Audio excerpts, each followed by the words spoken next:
From Ibrox, from our commentary team of Andy Halliday, Pat Nevin and Al Lavant. Welcome to Ibrox in a huge afternoon in the Scottish Premiership title race. It's second against third, not something we usually be saying about an old firm derby at the start of March. Rangers trail leaders Hearts by 7 points, with Celtic a further 2 points back. So this feels like a game neither side can really afford to lose, but a draw is little use to either, with games running out to reduce the deficit at the top. It's a grey day in the south side of Glasgow, although I'm happy to say that the worst of the rain seems to have abated, and the teams are in the tunnel, and the noise in Ibrox is about to be ratcheted up a couple of notches as the two teams make their way onto the Ibrox surface. Out they come, Rangers in their blue training tops with the white shorts and black and red socks. Celtic already kitted out for the game, the green and white hoops, white shorts, white socks, and they line up either side of the halfway line with the orchestrated flares going off round about the pitch. The legal ones, I hasten to add, and the match official John Beaton right on the halfway line as the two teams will shake hands, the obligatory handshake. I'm not sure how much they really want to go through this process. Let me run you through the two starting 11s just before kick-off. It's Butland in goal for Rangers, Sterling, Suter, Fernandes and Romans, Chukwani and Raskin in the centre of midfield, Olsen and Moore on the flanks, with Naderi and Chermiti up front for Celtic. It's Sinisalo in goal. The back four, Araujo, Murray, Scales and Tierney. In midfield, Nugren, McGregor and Oxlade-Chamberlain, Yang and Maida providing the width, and Adamu up front for the visitors.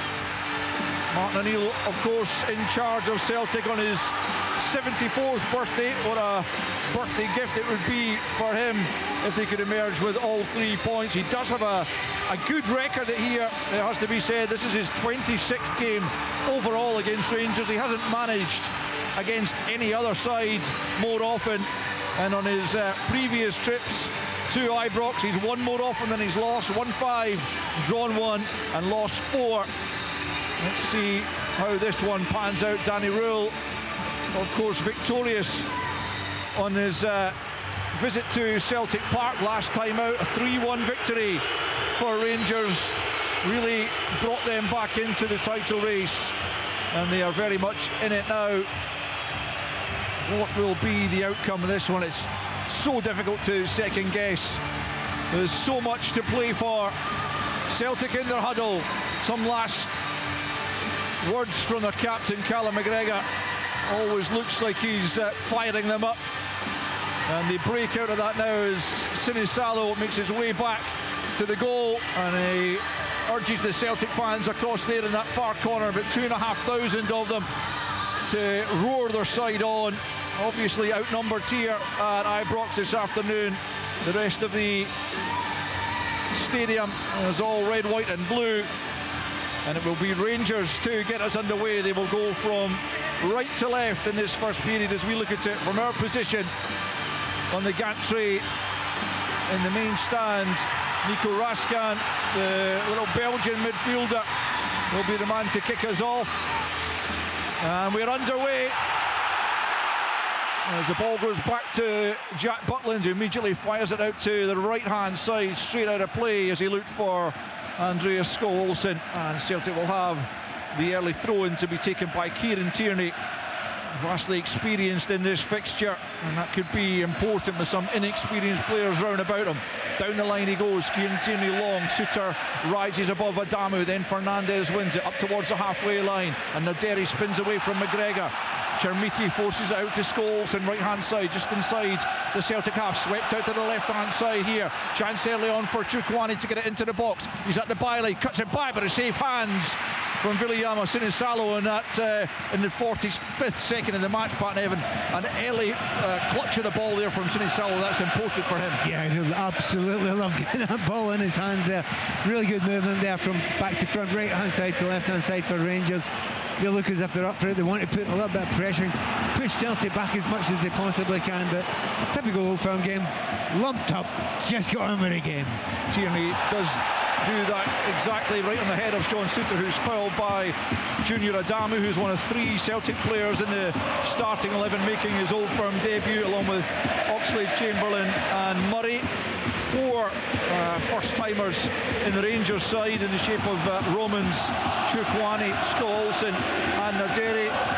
Let's see who enjoys it most as Jack Butland prepares to take this free kick just outside his own penalty area, clad all in orange.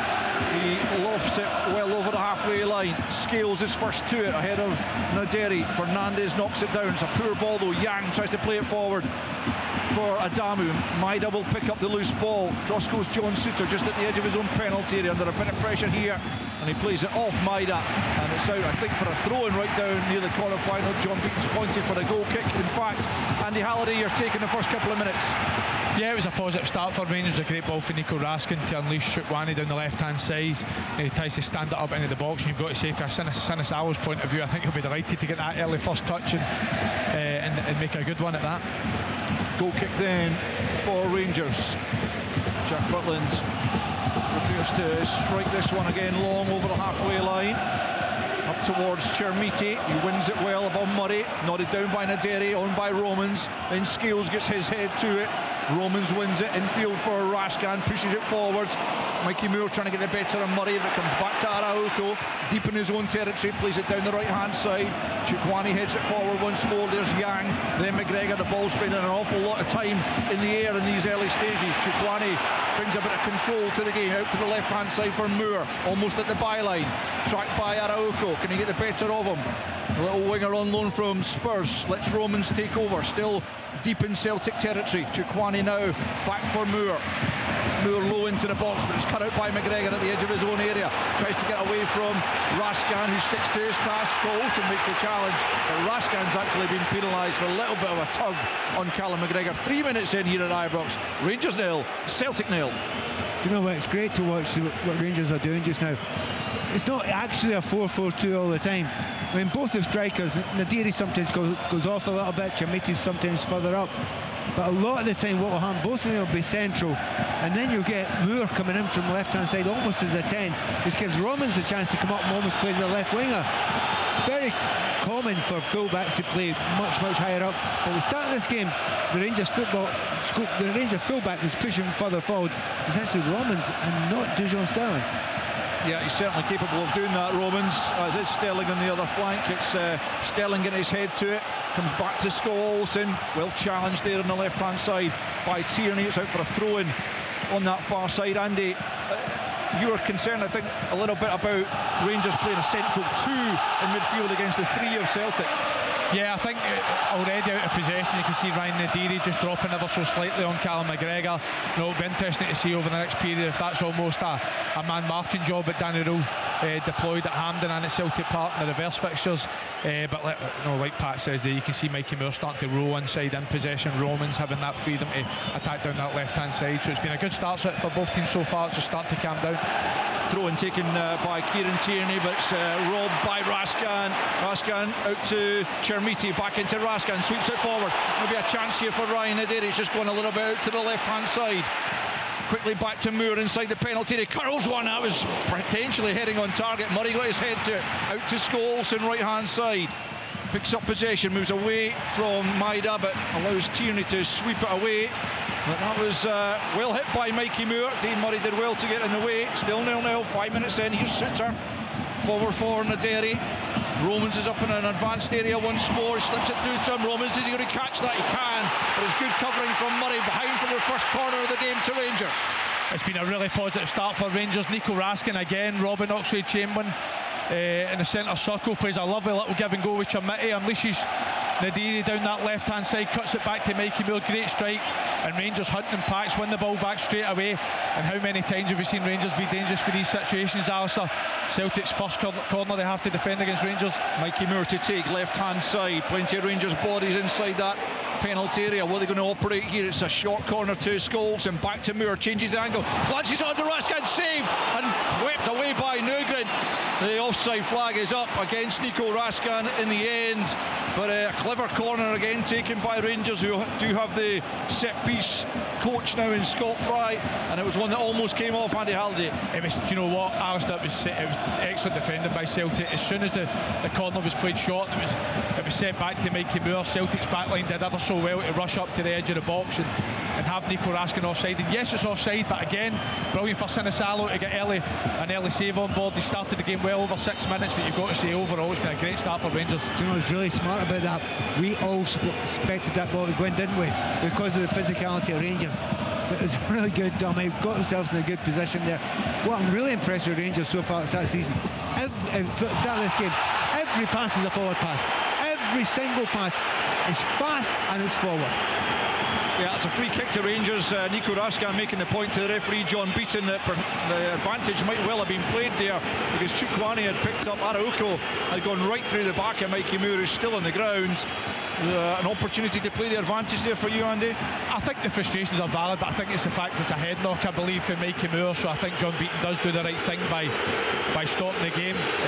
Chukwani as well has looked really dangerous so far. You know, you always thought with the setup with Rangers today, Raskin and Chukwani would both be really disciplined, just been the two in there, but we've already seen Chukwani 2-3 times break into the box, and that was him breaking down the left hand side there again. The boos you heard there, because John Beaton just had a word with Julian Araujo rather than showing him the yellow card. The free kick's taken by Fernandez. It's Araujo and Romans who contest it. Breaks for McGregor, who's deep in his own half, and it's won back by Rangers. It's Romans into the penalty area. He comes, cuts it back for Moore. Can he get the shot off here? Plays it to Sterling instead. Sterling out to Scholes, right hand side of the box. Scales is out to meet him, gets it back into the area. Chermiti, goal! What a goal from Youssef Chermiti to open the scoring for Rangers. It's Scott McTominay-esque. The overhead kick from Chermiti. Where did he pull that from? What a goal to put Rangers in front in the early stages here. It's Rangers 1, Celtic 0. I can't believe what I've just watched. Think of Scott McTominay against Denmark.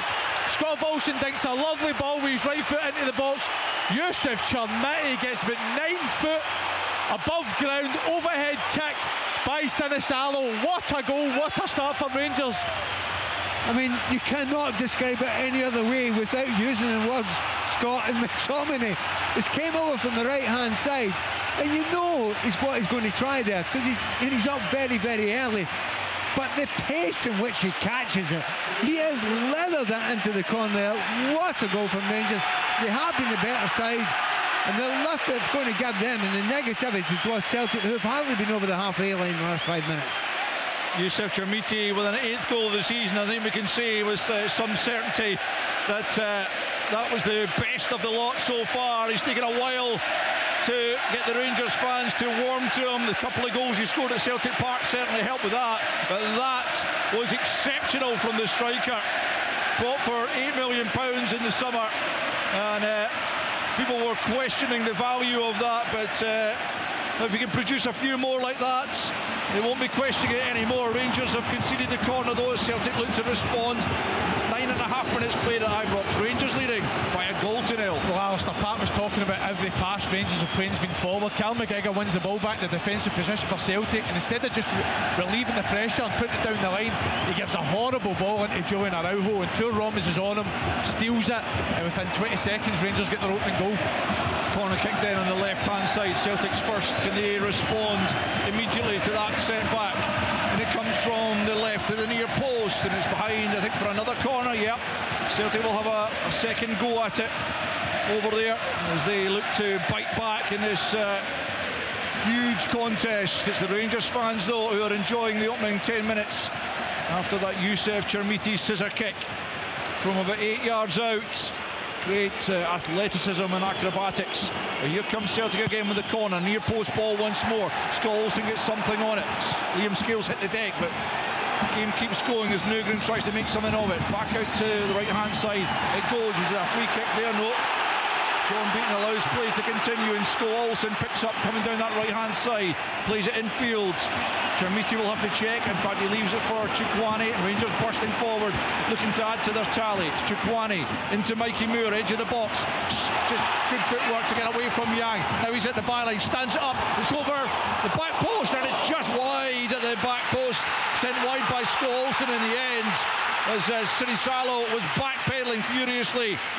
But Rangers just unable to force that on target from a narrow angle. 11 minutes in, it's Rangers 1, Celtic 0.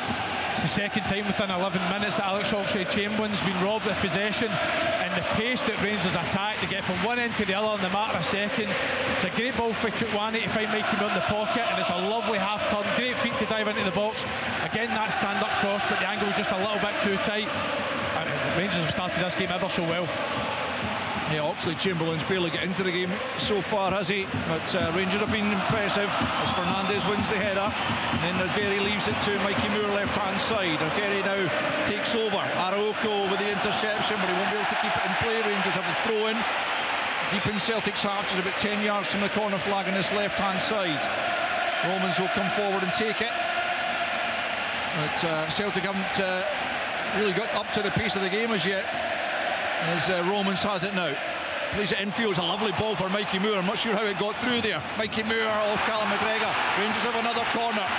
Celtic need to wake up and fast, Pat Nevin. Yeah, they absolutely do. I mean, Rangers have been superb. Just saying everything positive. The belief in this group of players is extraordinary at the moment. And you just get a feeling with this Rangers team at this ground, one's not enough. If they get another one, two's not enough. They have got such positivity and such belief in themselves just now. And Celtic are really creaking. Yeah, they are. There's Mikey Moore with the corner kick from the left-hand side here. This one comes right into the near post and onto the roof of the net in the end, almost trying to catch Sinisalo out direct from the corner. Doesn't quite come off for Mikey Moore. 12 and a half minutes in. Rangers leading by a goal to nil. A special goal from Youssef Chermiti. You're listening to BBC Radio Scotland and 5 Live's coverage of Rangers against Celtic. This monumental game in Glasgow, taking on perhaps even more significance than usual in terms of their position in the title race. Hearts fans listening out for, well, I guess they're probably looking for a draw from this one. Celtic need to buck their ideas up. Plenty of time to go though, just 13 minutes in, as Tierney has it, goes back the way to Liam Scales, midway inside his own half. Nygren comes short and picks up possession on the halfway line, but he has to check back to Tierney. Tierney back into Scales. Scales plays it square to Dane Murray. Murray out to Araujo here. Popped up with that late winner at Rugby Park, so vital for his side. Chukwani now picks up possession though. And Raskan forward to Moore, quickly closed down by Araujo, now to play for a Rangers throw-in on the halfway line on the left-hand side. 13 and a half minutes played. Rangers 1, Celtic 0. One of the things you could say, Alistair, is that Celtic style is more measured. Andy was talking about it earlier on, that they pass the ball well, they hold the ball well. There's not been an opportunity to do that yet, but they will keep on playing that way. Rangers playing at this pace, I can't imagine they could keep that going for 90 minutes. Although I remember saying that against Hearts the other week, and they managed to do it. But that's what Danny Rowe's telling me to do, isn't it? He's telling me, keep it up, keep that pace up. Try and put this game to bed almost this early. Celtic won a free kick just inside their own half, to be taken by Callum McGregor, who tries to arrow it over the top for Dyson Maida. Dujon Sterling's allowed him to get wrong side, but does get his head to it, the full-back, and then manages to complete the clearance up towards Naderi. He's just caught Scales as he went to go for it. Well, John Beaton's pointing for a throw-in. I thought Scales was impeded there as he played it, but the referee says no. It's a throw-in to Rangers just inside their own half, right-hand side, as we approach the quarter-hour mark. Plenty of football coming up here this afternoon. Some big games in the English Premier League for the 5 Live listeners. Not least Man United Crystal Palace at 2 o'clock, followed by Arsenal against Chelsea at the top of the table. 4. Back to Sinisalo inside the 6-yard box. Launches it over the halfway line. Adamu can't get there, but Yang might latch on here. Cuts cuts inside Suter. Here's Yang approaching the Rangers box. It's Maida now, out to the left-hand side, cuts it back. Raskan's in the way and picks up possession. Celtic's attack comes to nothing, but that was almost promising for a moment there, Pat Nevin. Yeah, Maida's touch wasn't the best there. He had to have the perfect touch to get in towards goal. It went a little bit too wide, but maybe first or maybe the second time Celtic have got the ball where they want it, a little bit of control. And maybe Maida's looking the most dangerous at the moment because he keeps on going behind that defence, and we all know he's Scales looking for Adamu just beyond them though. Butland comes off his line and grabs that one. Celtic do seem to be playing that ball just in behind the Rangers defence, trying to get them turned, but so far Rangers have kept the clean sheet. Just a quarter of an hour played though. 1-0 they lead. Yusuf Chermiti with an 8th goal this season. All of his goals have come in the Premiership as Chukwani picks up possession. Adamu trying to come back at him, cuts across him and Nygren, and keeps possession. Looks like he's been a promising signing, Chukwani, in the January window. Rangers did a fair bit of business as they look to try and push for the title. Played forward to another January signing in the Tierney, and now Scott Olsen, who's on loan. It's Raskan now, right-hand side for Rangers. Plays it back the way to Dujon Sterling. Now Chukwani. Chukwani gets his head up, plays it to Fernandes inside the centre circle. It's a loose pass cut out by Araujo. Back goes Romans. Wins it momentarily. Nygren wins it, and then the challenge comes in from Romans, comes back off Nygren, and it will be a Rangers throw-in on the halfway line, left-hand side. It's breathless as always, Andy Halliday. It is, and you know, we're talking about Celtic players have to wake up and realise the game started. I think Emmanuel Fernandes already, there's a couple of occasions now he's been a little bit lax on the ball. Again, he doesn't take a great first touch there. There's a poor pass into two Romans, he gets intercepted by Araujo, but Romans alive to a danger, wins it back, throw into Rangers. Look like a nudge there from Chermiti on McGregor. Again, nothing given. Araujo gets it forward. Fernandes high up in the air on the halfway line. Maida gets his head to it, back the way for Nygren, and now McGregor. Celtic looking to bring a bit of calm to the game, and a good pass from Nygren out to Tierney on the left-hand side. Sterling comes up to meet him, back with Scales. He comes forward down the left-hand side. Nygren in a bit of space. Sterling trying to get back with him, makes the challenge, and it's off Sterling. It'll be another Celtic corner on the left-hand side. Celtic looking for a leveller. 17 and a half minutes in, they trail by Yusuf Chermiti goal to 0. As cross goes Alex Oxlade-Chamberlain to take this corner kick. He's tried a couple of near post balls, wonder if he'll try and mix it up. Callum McGregor is available on the angle. Mikey Moore just a few yards away from him as he looks to shut that off. Celtic looking to get back on level terms. The referee has a bit of a word there with Chukwani and Scales just on the penalty spot before Oxlade-Chamberlain now. Former Arsenal and Liverpool man swings it. It's a dangerous looking ball, comes all the way to the back post, and Rangers get a head to it, and it comes out of the box for Scales to pick up. Scales right hand side now, trying to get the ball back into the danger area. It comes off Tierney and behind for a goal kick, unfortunately for Celtic, but to the delight of most of the fans in the stadium. And after 18 and a half minutes, still Rangers 1, Celtic 0. It's good work for Chukwani and Chermiti to show off a danger. No, Celtic try and create the overload out wide, but Chermiti doing the hard work, doing the hard yards, comes back, makes it a 2v2. Obviously an element of fortune with the ricochet, but relieves a wee bit of pressure. Celtic have come into the game the last 2-3 minutes. They've certainly looked a lot more control within the game. Rangers will be trying to get the ascendancy back, but it's been a breathless opening 18 minutes. Jack Butland then with the goal kick. Celtic haven't won on their last 4 visits, albeit 3 of those have been draws. You have to go back to September 2023 when a Kyogo goal was enough to separate the sides. Rangers pick up in the midfield. It's Mikey Moore who started brightly, and he moves away from McGregor, coming forward towards the edge of the Celtic box. He's still going, he's into the box. A good challenge from Araujo to dispossess him and come forward, but it's a poor pass from the Mexican in the end. He gives possession back to Rangers, and it's John Suter out to the right hand side for Scott Olsen, back to Sterling on the halfway line. Suter once more, just a few yards deeper, tries to angle it out, looking for Romans, who might have been in an offside position, and indeed the flag goes up against the Belgian fullback, who, like Chukwani already mentioned, and he looks like a good acquisition in the January window to Romans. He does. Looks like he's got something. He brings a different type of dimension, a different type of profile to the Rangers team. Big powerhouse, excellent to win the ball back, but composed in possession as well. Certainly looks like a great find that they picked up in January. Maida plays the ball inside, but it evades his Celtic teammates, and Fernandes gets it forward to Moore.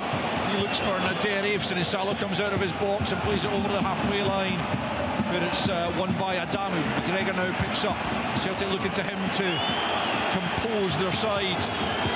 2,500 Celtic fans over on that far side, stunned into silence by that Youssef Chermiti finish. I think most people on the ground were, to be fair.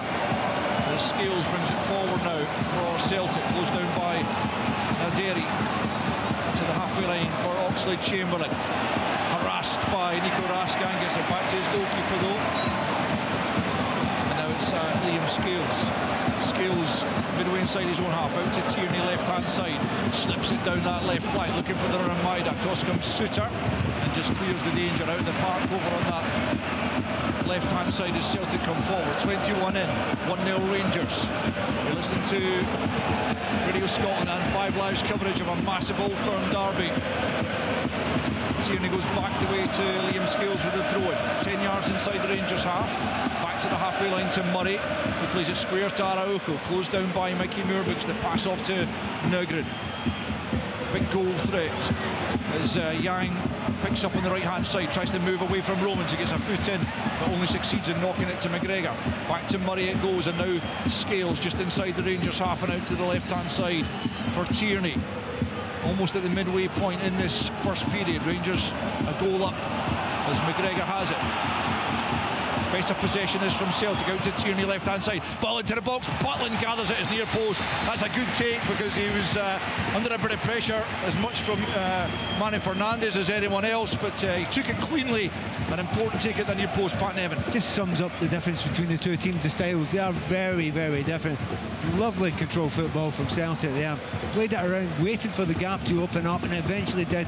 Got down that left hand side, brilliant ball in there, keeper done extremely well. What was really getting to me watching this game just now, I think they'd not, here's a modern phrase for the game, the two number 42s are very important today, and it is, because McGregor it's so imperative to get Callum McGregor on the ball if you're Celtic controls games, whereas you look at so far, Chuck Lenani's probably done more in this game so far using his pure power. He's been really he's caught the eye very much so. Jack Butland preparing to restart the game. He just needed a little bit of a check there after taking a bit of a knock from Fernandes, I think it was. Here's Chermiti playing it through, looking for Moore. Scales is across the cover, plays it out on this near side for a Rangers throw-in. 23 in, Rangers leading by a goal to nil. Mickey Moore's been an absolute pest to Celtic, hasn't he? I mean, he's running with the ball, he's taking players on, he loses now and again, but he's asking some serious questions. Now, you as a winger know, even if you fail once, you just go again, don't you? You just keep running at your fullback. You only need to win that once. If you win it once and score a goal, you've won the day. Indeed. Here's Fernandes, midway inside the Celtic half, plays it slightly back the way to Suter, closed down by Adamu. Suter out to the right hand side for Skålsson. Skålsson goes back to Fernandes, just needs to be careful here. He's the last man when he plays the pass short to Chikwani, forward for Naderi, back to Chikwani, lifts it over the top and all the way through to Sinisalo. A couple of slips in there and comes to nothing as immediately Oxlade-Chamberlain is on the move over the halfway line, steps away nicely from Chikwani out to the left hand side. This is promising for Celtic, or at least it was, until Maida plays a really poor ball across the face of goal. You're always expecting better from him from that left hand side, but no chance for Adamu to get onto that one, and it remains after 24 minutes Rangers 1, Celtic 0. No, it's interesting, you're watching Rangers when they attack, Alistair. Yang and Maeda are falling both fullbacks all the way back, so Celtic are almost reverting to a back six when Rangers are attacking high. That being said, Rangers are investing bodies into the box. That was Chikwani diving forward, and if they lose the ball in these scenarios, Celtic will look to spring on the counter-attack really quickly. It was good football, just not quite the final ball for Daizen Maeda. Just having a quick look at the possession stats, it's pretty much 50-50 in these opening 25 minutes. But Rangers crucially with the 1-goal advantage given to them by Youssef Chermiti after 8 minutes. An acrobatic effort worth catching on the highlights on Sports Scene on BBC Scotland later on, or indeed on the iPlayer. It's a beautiful strike for sure as Suter has it now for Rangers. Plays it forward down the right hand side for Scholl-Olsen. Tries to play it infield for Naderi, who gets it back to Scholl-Olsen right hand side. Now it's Raskan. Maida's coming back at him, but Raskan plays it into the box. A slice there by Murray, takes it over. There's Chermiti with a chance and a goal! Oh, it's outrageous from Yusuf Chermiti. A massive error. First from Dane Murray, then Arauco. Robbed by Chermiti. Such cute feet, and he pokes it past Sinisalo. It trickled over the line. Rangers have a 2-goal advantage. Both scored by Yusuf Chermiti. Rangers 2, Celtic 0. I don't know what it is with Yusuf Chermiti in this fixture, but he does it again. I mean, Dane Murray has to deal with what is just a routine ball into the box from Nico Raskin. He doesn't deal with it, he slaps it with his left foot, but Yusuf Chermiti does ever so well to keep it alive. Flicks it by Julian Araujo, flicks it by Sinisalo, 2-0 to Rangers. Do you know what? I mean, that skill there, some would argue it's actually maybe even better than the first goal, because he's flicked it around, he's got his back to goal. Araujo has no idea where he was. But you must say about Celtic's soft centre. 2 centre-backs, they're missing obviously Trusty. Carter Bricker's obviously out long-term as well, but they look very soft through the middle there. But take nothing away from that goal, or indeed both goals for Chermiti. They have both been international class. Just to follow you up on that, Pat, how many times in 25 minutes have we seen Chutwani or Raskin turn the ball over for Rangers? Yeah. Negan, Oxlade, Chamberlain and McGregor have not tackled a single Rangers player yet in possession. Celtic need to be much better off the ball and make more contact. Just faster and livelier and sharper, quicker to the ball, and wanting to go forward that much quicker, and it has worked so well for Rangers. I said a few minutes ago, Rangers are not happy with 1, they'll go for 2, 3, and it looks as if they're capable of doing it. Well, Ibrox is quite literally bouncing here.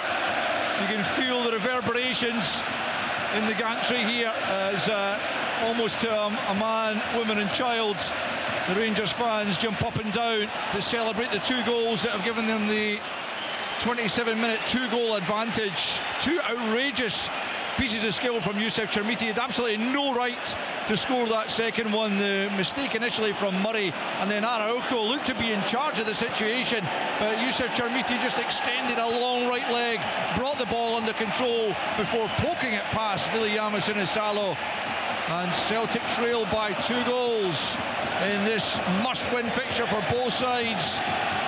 And you do begin to worry about Celtic's ability to come back if they were to lose this one. Yes, they would still have a game in hand on Rangers and indeed on Hearts, but it's a long way back even for the champions as McGregor tries to feed it forward for Yang. Romans is there first. It's Celtic. They've just lost their way this season. There've been so many things have gone wrong on and off the park. A change of manager, not once but twice. The boardroom disputes with the fans, and it's all trickled onto the park, hasn't it, Pat? It's all had an effect on the pitch. Well, it certainly hasn't helped. I don't think you can say that all that's helped to the club, but I think that's one of the things you'll say at the end of the season. Whatever happens, you can't go in a season and have that much chopping and changing and expect it to be controlled all the way through. But right at this point in time, it's just quite simple. They've got 11 players are playing against Celtic just now, and the 11 in blue, or certainly the 10 outfield players, just look sharper, man for man. They look as if they want it more. They look as if they want to finish this game by half-time. There's a real, and the belief is the other thing about it. How Danny Rose got this level of belief out of this team is extraordinary, considering what it looked like at the start of the season. It's a head knock here, I think, for Adamu. The referees stopped the game. Suter won the ball and then kind of almost fell over Adamu, who's come off second best. I don't think it's a free kick. I think well, maybe it is going to be a free kick. I thought it was a drop ball, but John Suter's complaining to John Beaton that he didn't do anything wrong, and I tend to sympathise with what is going to be. It's going to be a drop ball to Celtic, which is probably fair enough. We're restarting now. We've played almost half an hour. Rangers leading by 2 goals to 0 in what feels like a potentially pivotal game in the title race. Rangers looking to narrow the gap on Hearts to 4 points. Still a long way to claw back, but a win in this fixture would do them a lot of good. We do Celtic a lot of harm, you would have to feel, as they come forward looking to get back into the contest before half-time. We've got 15 minutes left in this first period. Coming up later on after Sports Sound on BBC Radio Scotland, we've got Off the Ball from 3 o'clock, and on 5 Live it's Premier League Sunday. There's 4 games in the top flight to look forward to with Steve Crossman. Here's Chermiti in the middle of the park. He's played well so far for Rangers. He clips that one forward. Murray gets his head to it though and picked up by McGregor. Feeds it forward for Nygren. Celtic absolutely need the next goal in this game. As Scholes plays it back to his goalkeeper Jack Butland, up to the halfway line. Chermiti back to Mikey Moore. Great bit of skill to move away from Araujo. Here he comes forward. Good challenge from Yang. Took enough of the ball there. Really good work by Yang, but Celtic have given it back to Raskan here. Coming up towards the edge of the box. McGregor faces him up. Back comes Maida. Still Raskan though. Got himself in a tangle there. No foul. Referee's right to wag his finger. There was no way that was a foul. Raskan just got himself into a bit of a muddle there, and the chance is gone, but Rangers have won it back again. As Pat said, they look hungrier here as Mikey Moore has it, faced up by Oxlade-Chamberlain. Forward comes Romans into his path, takes a decent touch. Araujo's in his way again. He goes down. Rangers fans howl for a penalty, but no chance was that ever going to be given. Still 2-0 Rangers, and Celtic have possession through Yang. Finds Nygren midway inside his own half. Really terrible looking ball from the Swede in the middle of the park, and Rangers pick up once more as down goes Raskan, and that will be a free kick because of the attentions from Kieran Tierney there. It's quickly taken, and it's Scholes picking up, coming in field off the right flank, comes back the way to John Suter, just allowing Nico Raskan a moment or two. He's still down on his haunches actually, Nico Raskan, as it's played forward down the left hand side here, and a daring challenge by Araujo. Will be a Rangers throw-in. Raskan just looks a little bit uncomfortable out there, Andy. Yeah, he looks it, but I must say, sometimes he can get lost in this game, but after 32 minutes, I think John Beaton's refereed really well. I think Raskin, they're trying to buy the foul.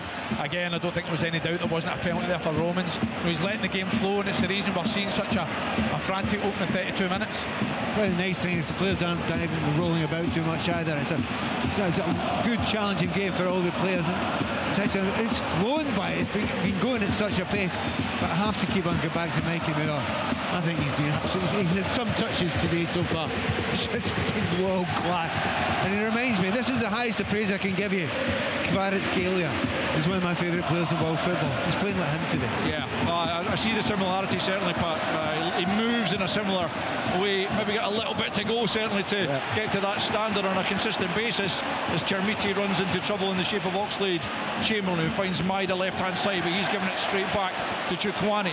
Raskan lets it run. Chermiti steps in and moves away from McGregor in tidy fashion. Now it's out with Scholes on right hand side. The angle of the box on that right side. Scholes plays it to Sterling almost at the byline. He has to check back the way. He's got support through Raskan. Raskan here, right hand side, pokes it back to Sterling. Early ball into Chermiti. Now it's Moore, right hand side of the box. Toss the face of goal, and needed the interception from Scales at the near post to take it behind for a Rangers corner this time on the far side, and Celtic cannot afford to fall further behind before the interval, or else you feel it is already game over. Rangers have been so dynamic in possession. I mean, you were saying they're putting a 4-2-2-2, but I mean, that's Nico Raskin out in the right wing, that's Mikey Moore over on the right hand side. They've just been so dynamic. There's great interchange of play, great combination play, unless he's Mikey Moore on the right hand side. You've got to say, great box defended by Liam Scales.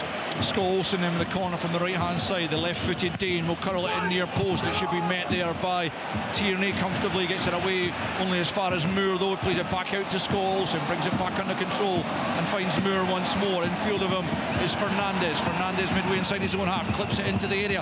Chermiti wins the head on Naderi on the stretch, couldn't quite reach it, and Sinisalo comes off his line and takes that one. We've got 11 minutes to go in this first period. It is Rangers 2, Celtic 0. Just looks so dangerous, every attack Rangers. They've got real imagination from so many different areas. And again, go back to this belief, the confidence that the manager put into that team is extraordinary. They just do not care. They will try everything. Every player wants to go by his opponent. At the moment, Celtic look sluggish in the middle of the field here, and particularly Oxlade-Chamberlain. I mean, he's not the first player who's played in his first firm game who's thought, what's going on here? Can I get a breath? Can I get the ball at the feet? Can I get my foot in the ball? Well, he's not been able to do that yet, but it's hard in this game. Romans gets it back from Chermiti, left-hand side, midway inside the Celtic half on that left flank. Araujo takes him down, complains that he's penalised, but it is a free kick. And Martin O'Neill on his 74th birthday won't be enjoying it so far. He's out at the edge of his technical area, looking to try and find some words of inspiration. But Celtic needs something, because they have been second best thus far, and they've got a free kick to defend here on the left flank, just a yard or so in from the touchline, about 30 or thereabouts from the goal line. Mikey Moore and Scott Olsen both over this one as Scott Fry, the Rangers set-piece coach, comes to the fore and tries to get the instructions on. Here's Mikey Moore, left-hand side, curls it in, looks too close to Sinisalo, and it's a good take from the keeper under no particular pressure on the edge of his 6-yard box, and he quickly gets it moving to Nygren, left-hand side. Out to Tierney it goes. Tierney well challenged there on that right flank by Fernandez, and a little exchange of views, shall we say, between the two players before Tierney picks the ball up and gets on with it with a throw-in. 9 minutes to play in the first period. Rangers leading by 2-0, both scored by Youssef Chermiti, and both real top class, you would have to say, as Yang is impeded there by two Romans, and it will be a Celtic free kick in a pretty decent area here for the free kick to be taken, a few yards in from the right touchline, about 25 yards from goal, and an opportunity here for Celtic to try and do something. They need to claw their way back into a game in which they haven't really been overly involved in the opening 36.5 minutes, as Oxlade-Chamberlain and Benjamin Nygren stand over the free kick, preparing to try and test the Rangers back line here. Jack Butland has been pretty much untroubled thus far, and Celtic changed that here and reduced the deficit at Ibrox. It's going to be Oxlade-Chamberlain who'll send this one in right-footed. One-man wall comprised of Mikey Moore right at the angle of the box, as Oxlade-Chamberlain prepares to send it in. It's a deep ball to the back post. Up goes Maida, comes off a Rangers head, and then Jack Butland goes up and grabs that one and goes down at the edge of his 6-yard box. Comfortable take in the end. Maida did well to win the initial header, but no real test for the goalkeeper. And on 37 minutes, it's still Rangers 2, Celtic 0. I think Celtic, if they could somehow sneak a goal back and go in just 2-1 down, I think Martin O'Neill would be, well, it's hard to say he'd be delighted with it, but we'd know he had something to work with, and I certainly think at half-time it'll be very much on his mind. He needs to get something else done. There will be, if not personnel changes, tactical changes, but I wouldn't be surprised if personnel changes, at least 1 or 2 substitutions. 5 of those outfield players, Pat, played on Thursday in a game out in Stuttgart. Is that taking its toll, do you feel? It might do. It might be part of it, but that's part of the game. You have to be able to deal with that. Rascan gets back to Rob. Callum McGregor. Chukwani, though, misses out, and Oxlade-Chamberlain pokes it to Yang. Yang out to the left-hand side. Just a little bit overhit for Nygren, but he picks up possession and plays it back to Tierney. Tierney at the angle of the box here. Yang steps away from one challenge. Then Oxlade-Chamberlain was just easily robbed by Mikey Moore, who's then caught by Callum McGregor, who goes into the referee's book, the first booking of the game. And Mikey Moore perhaps just left the right leg hanging to catch the left of Callum McGregor, but nonetheless the referee saw that as a foul and a booking. It's a yellow card for the Celtic captain, and it rather sums up the way things have been going for his side, as the Rangers fans again find their voices. It's the Mikey Moore song, and I do feel that as the season's gone on, as Mikey Moore has got more and more game time, he really has more and more come onto a game as well. He has, and it seems as if he's the one player within Rangers' system that gets given almost a free role to roam inside and pick up the ball and take on the half turn and drive it back forwards. And I mean, 18-year-old Alistair, and he's playing on the biggest occasion and the biggest Old Firm fixture for a long period of time, and he's taken that in his stride. He's been superb so far. Scott Olsen has possession over on the right-hand side. Hauled down, was he, by Tierney? The assistant's flag there, and it will be a Rangers free kick right on that touchline over on the far side, the Rangers right, about 12 maybe from the corner flag, and an opportunity here for them to perhaps work another set piece and get that third goal that you feel perhaps at the moment, Pat, a third goal might take the game beyond Celtic. Well, we've seen mad, weird things happen in Celtic versus Rangers and Rangers versus Celtic games. But 3 goals, by the way that Rangers are playing just now, the fact that they have got real power in the bench to bring on, that might be allow them to keep this sort of pace up for the second 45, because with 5 minutes to go to half-time, they don't look as if they're slowing down any moment now. It's going to be Mikey Moore then on that right-hand side, right-footed to take this free kick. What has he got up his sleeve here? Just a ball straight into the box. The header just wide from Fernandes. He won it so easily, almost unmarked at the edge of the 6-yard box, and arguably should be hitting the target. Instead it goes a yard or so wide of Sinisalo's right-hand post, and it remains after 40 minutes. Rangers 2, Celtic 0. Well, it's the first time Rangers have managed to get a good delivery into the box for these situations, and you've got to say Fernandes has to do better there. It's a free header, only 8-9 yards out, where he gets plenty of power on it but not enough to direct into the corner. It's a big chance. It's a big miss, isn't it? It's a really big miss there, because all you need to do is get on target, and you've got the entire goal to aim at. There's nobody marking you. You're clear, the 7-8 yards out. I mean, far be it for me to tell people how to head a football, but you should be able to get that on target. And if it was on target, it would have been a goal. Yeah, Manny Fernandes has certainly been a threat in those situations, as Naderi just fails to keep the ball in on this near side. It'll be a Celtic throw-in. But Fernandes has chipped in with 6 goals since he's come into the team. Many of them goals like that, headers from corners, albeit the one at Livingston he fairly rattled in from the edge of the penalty area. Really sweet strike to begin the comeback against Livy. 2 drop points though in that game that they might yet come to rue, but at the moment they're leading by 2 goals to 0 as half-time approaches. 3.5 minutes left of the initial 45. Played forward by Chukwani but with too much on it, and it's all the way through to Sinisalo. Celtic yet to have a meaningful shot at goal. Rangers with 2 goals of the utmost quality from Youssef Chermiti to give them the advantage here, as Celtic have it through Youngs. Good ball for Nygren, but he doesn't have the speed or the acceleration to move away from Chukwani, and Rangers play it back to Jack Butland, who immediately launches it forward. Naderi's underneath it, but Murray wins the header. Nygren's back there to keep possession for Celtic, and now it's McGregor to his left for Kieran Tierney. Tierney turns back the way towards his own goal. He's looking for an angle. He plays it to Scales, who'll be closed down by Chermiti. It's just up the line now for Maida. Sterling right on his back. Plays it back the way to Tierney once more, midway inside his own half. And now Scales once again. Is it a case now for Celtic Park of simply getting in at half-time with no further damage and regrouping almost? Yeah, they'd probably almost take that just now, because it's, they almost went 3-0 down there. The energy levels are so low in comparison, particularly in that midfield, and you're looking at the Celtic forwards. I mean, how often have they actually mentioned Daniel's name other than just now when he fouls somebody? They're not really getting any pivot in this game at all. They're not getting a foothold at any point in time. There's a couple of times they've made some nice, pretty passing movements, but when it comes to that fight and battle in the midfield, they've lost every battle. In an Old Firm game, that's a disaster. Rangers have got a free kick about 20 yards inside the Celtic half, and they're pushing plenty of players forwards for this, as Scholes and Mikey Moore come back to debate who will deliver it in towards the edge of the Celtic penalty area. We've got about 90 seconds remaining of the original 45 minutes, as Scott Fry, the set-piece coach, comes to the edge of the technical area to try and get the instructions on quite vehemently. I'm not sure that the Rangers players are necessarily picking up on what he's saying, but Moore feigns and leaves it to Scholes, and who flights it in towards the back post. Naderi's there, nods it down, might come for Suter, blocked by Murray. Back to Fernandes, he tries a snapshot, and it's going to go well wide of target in the end. But again, it's all too easy.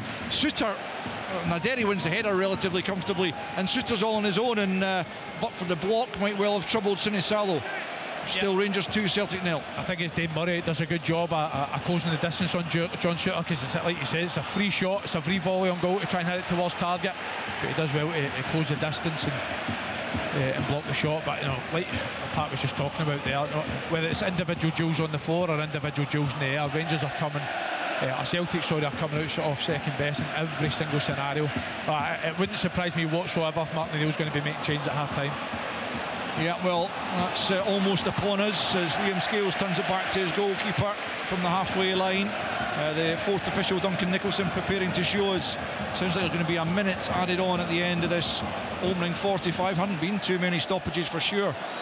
Here's Maida picking up on the left-hand side for Celtic. Can he somehow find a goal to give them a fighting chance coming into the second period? Scales clips it forward, but across goes Sterling to cut it out. Raskan picks up right-hand side, and he'll just play it down the right-hand wing as Scales cuts it out, comes back up towards Naderi. He can't hold on to it. It is a minute added on, and we're into that now here at Ibrox Stadium. Rangers leading by 2-0. Celtic in possession. Tierney quickly closed down there, plays the ball forward. He hit the deck under pressure from Raskan, who offers an apology.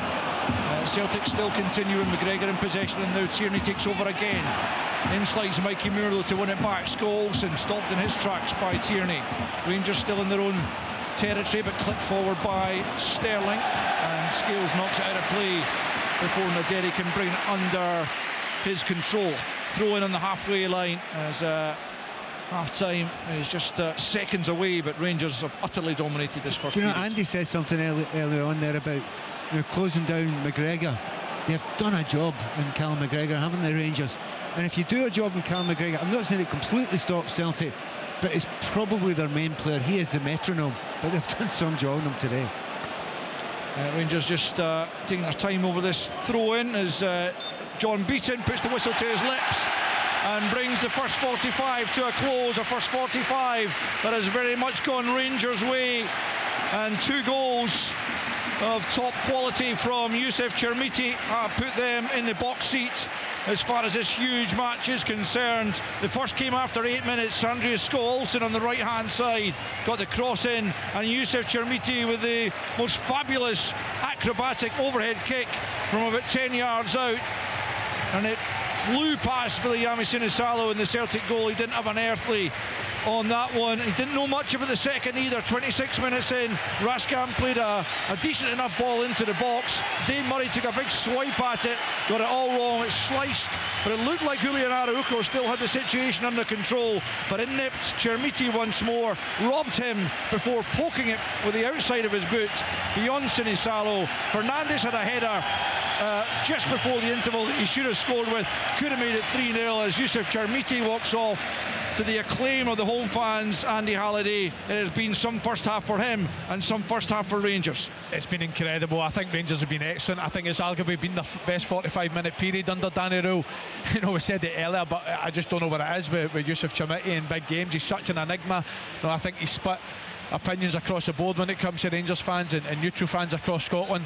But one thing's for sure, in the 2 games against Celtic and the games against Hearts, it's where he's provided his best performances. He's came up with the goods today. I mean, that first goal, for anyone that's not seen it and just listening on the radio, tune into Sports Scene tonight and you will see Scott McTominay versus Denmark in an Old Firm fixture. It was that good. Yeah, to be honest, it's one of the great goals of the Old Firm history. It really is. It's a fantastic goal. And the second one, brilliant in its own way as well. So Rangers are in a great position just now. Obviously more of the same they want. Second half, like we both suggested there, that Celtic are going to make changes. Well, we know for sure now, because 2 players that are warming up outside right in front of us just now, Hatate, they need energy in that midfield there. There's no doubt about that. I was just going to put it to you as well, Pat, obviously being a winger yourself, the amount of times that Celtic have got the ball in an unopposed situation, they're looking up, and Junior Adamu's just playing against Rangers centre-halves. Yep. He's not playing in the last line, he's not looking to run in behind, he's not giving any Celtic player an out ball forward. So I think we're seeing 2 people warm up, Sebastian Tenek and Rio Hatate just now.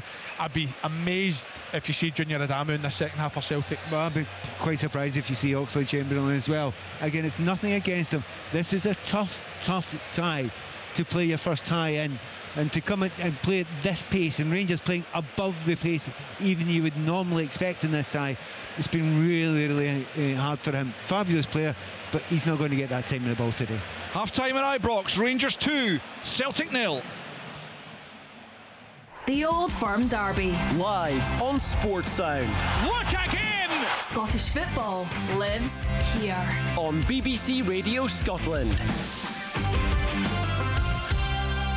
This Saturday Show with Amy Irons and Stephen Mill. We talk a lot about football on our show. Being from Maryhill, are you a Thistle fan? Of course, I still go there. I say that I'm always back in Glasgow. Me and my two boys always got them taking a couple of Thistle games. I absolutely love it. I am going to tell my dad that, who once played for Partick Thistle, that Robert Carlyle might have actually watched him play. What was your dad's name? David Irons. Oh, aye. There you go. You can tell your dad There we go. that Robert Carlyle knows who he is. He'll be so happy. I'm blown away by that. Listen to the Saturday Show. Thank him for his service. Saturday at 9 a.m. on BBC Radio Scotland and Sounds. This is Sports Sound with me, Richard Gordon, and we have just witnessed and brought you an utterly dominant 45 minutes from Rangers that will see them move, should they see it out, 5 points clear of Celtic and to within 4 points of Heart of Midlothian at the top of the table. Youssef Chermiti has been the main man to stunning goals. He has only scored in 5 matches this season for a total of 9, 1 against Kilmarnock and incredibly 4 each now against both Heart of Midlothian and Celtic. A player, it would appear, for the big occasion. And this big occasion, Pat Bonner, is, as things stand, being comprehensively won by Danny Rowe and his team. Yeah, I hate to say it, Celtic have been outfought, outmuscled, especially in the middle of the pitch, outplayed at times, and that first 12 minutes Celtic were really on the back foot, and of course an unbelievable goal, you've got to say, but there was other chances, and I just think that there's players out there at the moment that just cannot play in this fixture.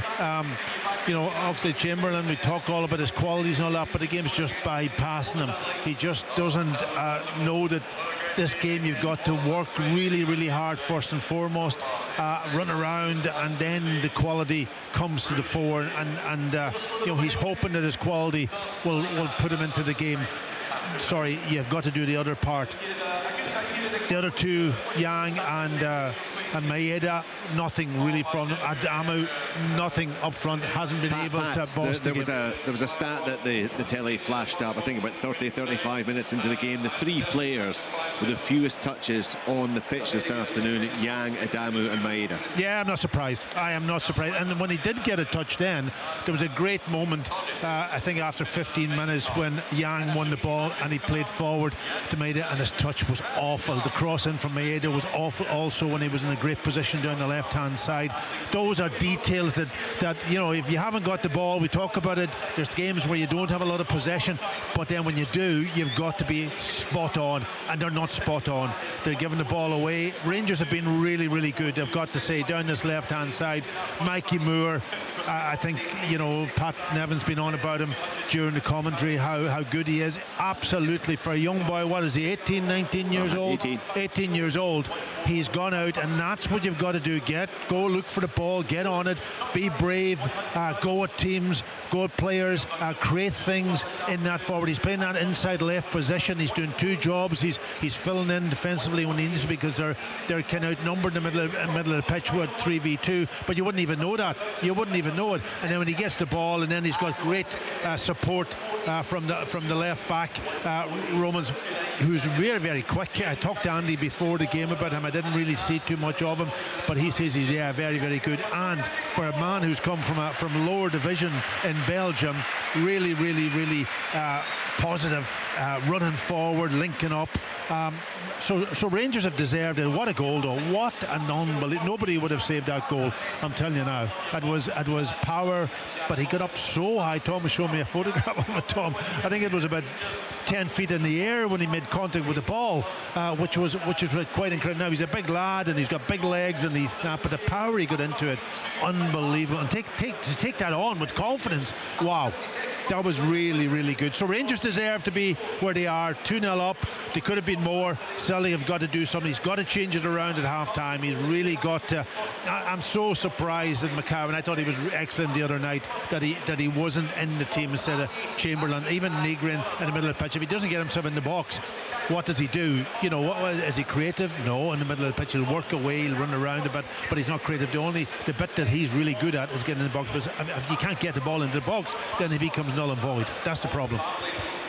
The two goals, the first one from Chermiti was the overhead kick. He has caught that as pure as you could ever catch a football. It's stunning. It isn't off the ankle or the shin or part of the foot. It's bang, right in the middle of the foot. And the power that he generated was incredible. The second one, it's a fresh air swipe from Dane Murray. Araujo then gets kind of caught under the ball, but it's such brilliant awareness from Chermiti to just flick the ball back past the Celtic right back, and then it's a difficult little bounce as well, and he guides it, Pat, just beyond the on-Russian Sinisalo. I mean, two excellent examples of striking play. Unbelievable, and totally aware of what he was actually doing. That's the point in both occasions. You know, listen, Dane Murray, a nightmare again. That's, I think, 2 or 3 times he's done that with his left foot. He's playing right side centre back, but you've got to be comfortable on both sides now in the modern game. He scored their own goal against Hearts that way as well, didn't he? He took a swipe, but he's not in total control of what he's doing. He's a young man learning the game, but almost in a position now where it looks as if he's a young man. You know, and that's the problem. And Celtic just, anytime the ball comes forward, you're just worried. You know, as a Celtic supporter, you're worried that, is there going to be another chance here? Is it going to fall for it? Rangers are getting so many bodies in the box too. That's the other problem. You know, McGregor's the one player that's a holding midfield player, as you could say, but they're bombing fellas forward. There's times when they've got 4 or 5 in the box when the ball goes wide. Who's picking them up? Who's been able to deal with it? Wow, it's really been an incredible showing from Celtic, but a brilliant showing from Rangers when you consider what's at stake. Tom English, we heard Martin O'Neill say beforehand, we just hope by the end of the afternoon we are still involved in proceedings. They're looking less and less likely to be right now, aren't they? They sure are. I mean, they're miles off it, and they're miles off it because Rangers have been so good. Right from the start, literally from the first minute, Rangers had a speed about them, an aggression about them, an accuracy about them, a belief, confidence that wiped the floor with Celtic. The goals were inevitable. I mean, they were spectacular in their own way, but they were inevitable. The Rangers have something today, and it just shows that they're making Celtic look like a tired team with no ideas. A team full of guys who are out of their depth and just inaccurate in their use of the ball, panicked, nowhere near believing themselves like Rangers are believing in themselves. So it's been a spectacular 45 minutes from the home team. I mean, everything they've done. Mikey Moore, I agree with the lads, Mikey Moore has been a joy to watch. A teenager bossing the show. McGregor, the totem, can't do it all on his own, and he's having to try and do it all on his own, and he's getting nowhere because he's getting targeted. And if you look, I mean, you look at the first goal, right? I mean, obviously, it's the most outrageous finish. But in the corner, Araujo is robbed of possession by Romans, but also by Chermiti. It's Chermiti and Romans who gang up with him, take the ball off him, and then Chermiti strolls into the box, and then he does his spectacular. It's obviously McTominay-esque.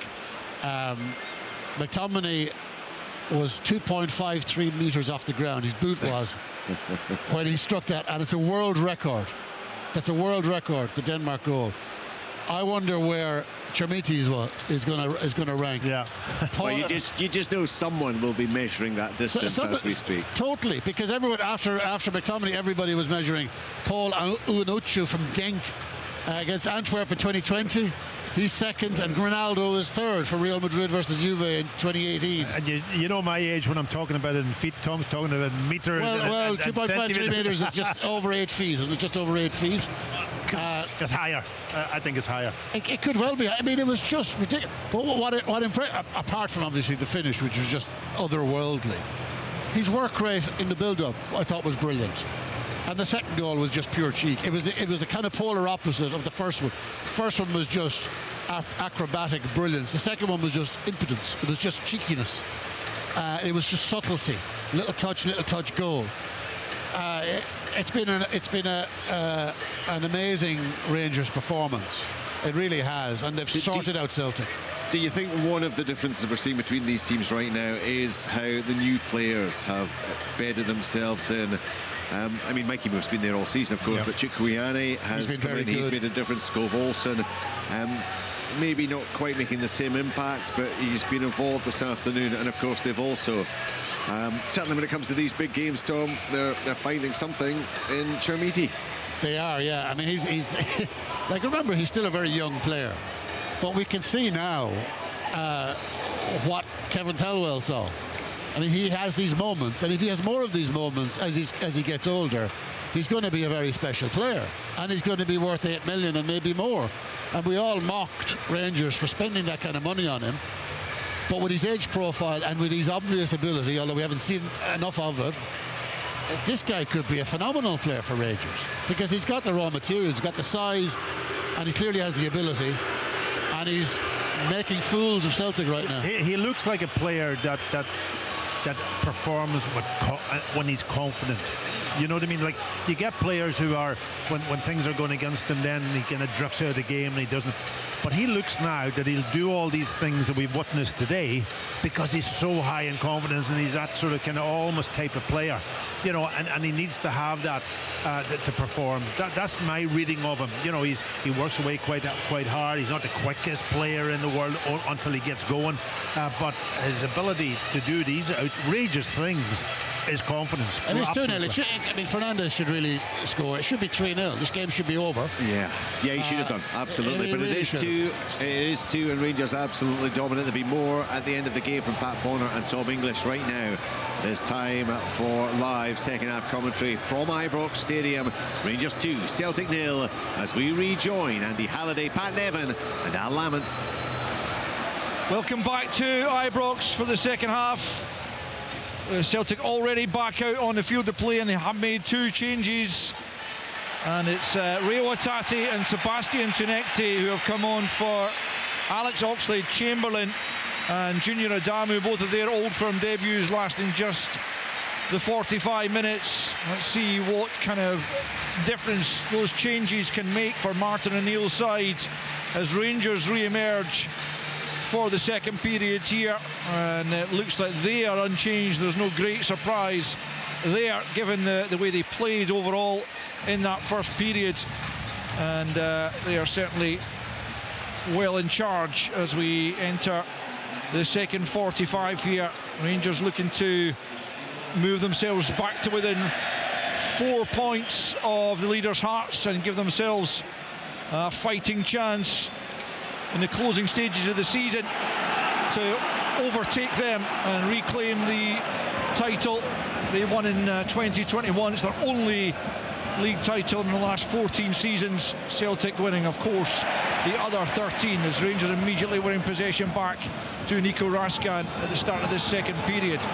Celtic have it once more though, but again they've given it straight to Scott Olsen from Tierney. Scott Olsen plays a little 1-2. Now it's Moore for Chukwueze. Helps it on at the edge of the box looking for Romans, but it's just too short. Chukwueze wins it back momentarily. Murray plays it out on the far side. And again, the start of the second half, it encapsulates the first period. Rangers first to the loose balls, winning it back quickly, and Celtic just a little lax. Here they come once more, Rangers. It's Chukwueze out to Roman's left hand side, gets it back from Chukwueze again, and now into Mikey Moore at the edge of the box, lays it back for Raskan. Half thought about the shot, plays it to the back post instead for Chermiti. Olsen takes the shot on, deflection and wide for the corner. Celtic claiming for a handball. Some sympathies with that claim, but it's not given. Rangers get the corner kick, which is quickly taken over on the far side. Looking to kill this game off as quickly as they possibly can. Araujo gets the header cleared. It'll come out to Scholes and plays it to Sterling, right hand side. Tunekti trying to get back at him. Sterling gets the cross in. Scales cuts it out at the near post, and it'll come out for a Rangers throw in. Another fast start to the second half, Andy Halliday. As you said, Rangers continuing the second half off the way they left the first. Within 30 seconds already 3 times. Raskin stealing the ball off a Tierney, Scott Olsen stealing the ball off a Tunekti, and then the loose ball again for Chukwueze winning over the right hand side. So at this moment, Rangers just playing with so much more energy than Celtic. And it comes to the Celtic box once more, headed away by Murray, picked up by Fernandez, and out to Roman's left hand side. Moore once again steps in off that left flank. Moves away from the challenges and plays into Sterling. Now out to Scholes and right hand side up against Tierney here. Back to Mikey Moore at the angle of the box. And it comes a good ball to the back post. Romans is there, saved by Sinisalo. Danny Rule with his head in his hands, because that could have been 3 as well. Romans probably didn't quite catch the shot as he would have wanted, but another warning sign for Celtic. It's still Rangers 2, Celtic 0. Pat Nevin. Well, the opportunities are just racking up, aren't they? That's another great one at the back post for Rangers. They had a header just before half time. Both of those could have made it 3 and would have been good night tonight, I think, for Celtic, but they're still in it with a battle. The problem is nothing sticking up front. They've now got Maeda up front playing in his own up there. They need to get better ball up to him, give him something to work for. Easier said than done against this Rangers team though. Scholes and fouled by Kieran Tierney. It'll be a Rangers free kick midway inside their own half. Yes, Pat said, Maeda through the middle now where Adamu is playing, and Tierney takes up that position on the left hand side. Yang still on the right flank, and Watati in where Oxlade-Chamberlain had been operating. Played up towards Chermiti, wins the header. Callum McGregor though picks up the loose ball. We've played 3 minutes of the second half. Rangers leading by 2-0. Tierney just inside his own half. Back to Tierney, and now Scales has it. Celtic need to find some inspiration from somewhere. They need to find a goal from somewhere to give them something to build on. You simply cannot afford for Rangers to score the third goal in this game, as Murray plays out to the right hand side, flicked on by Yang, looking for Araujo, cut out by Fernandes, helped on by Chukwani. McGregor returns it. Nugren knocks it back to Yang and out to the right hand side for Araujo, midway inside the Rangers half. Now it's McGregor. McGregor slips it back to the right to Yang, level with the Rangers penalty area, tries to help it on to Araujo, cut out though, up towards Chermiti it goes, and now Moore picks up once more and begins to drive forward. A good challenge by Yang. Atati now midway inside the Rangers half, back with Yang. Yang out to Araujo, right hand side of the box, into Nugren, and the angle swivels and fires a shot well off target, as you can hear from the howls of derision from the Rangers fans around about us, and it remains Rangers 2, Celtic 0, 49 played. The thing about Nugren, he doesn't always play brilliantly, but he's got a habit of scoring goals, and he's a good goal scorer. That was a half chance there. He should have got that on target. I think the manager's had a word with him. He's tried to put a little bit more energy into this second half, because he was another player who this match has actually passed by in the first half. But Nugren, alongside Tati and McGregor, they must somehow get some control, because we have a dig at the wingers not getting the ball, such as Yang, are not playing well. Never get the ball. Never get the ball in the final third. We end up any opportunity to do anything in that first half. Celtic have it. It's Tierney for Scales, midway inside his own half. Tierney gets it back from Tinekti. Scales turns it back to Sinisalo. Rangers closing Celtic down in this deep area, but Celtic for the moment playing out around that press. Hatati with a good ball to switch it for Murray.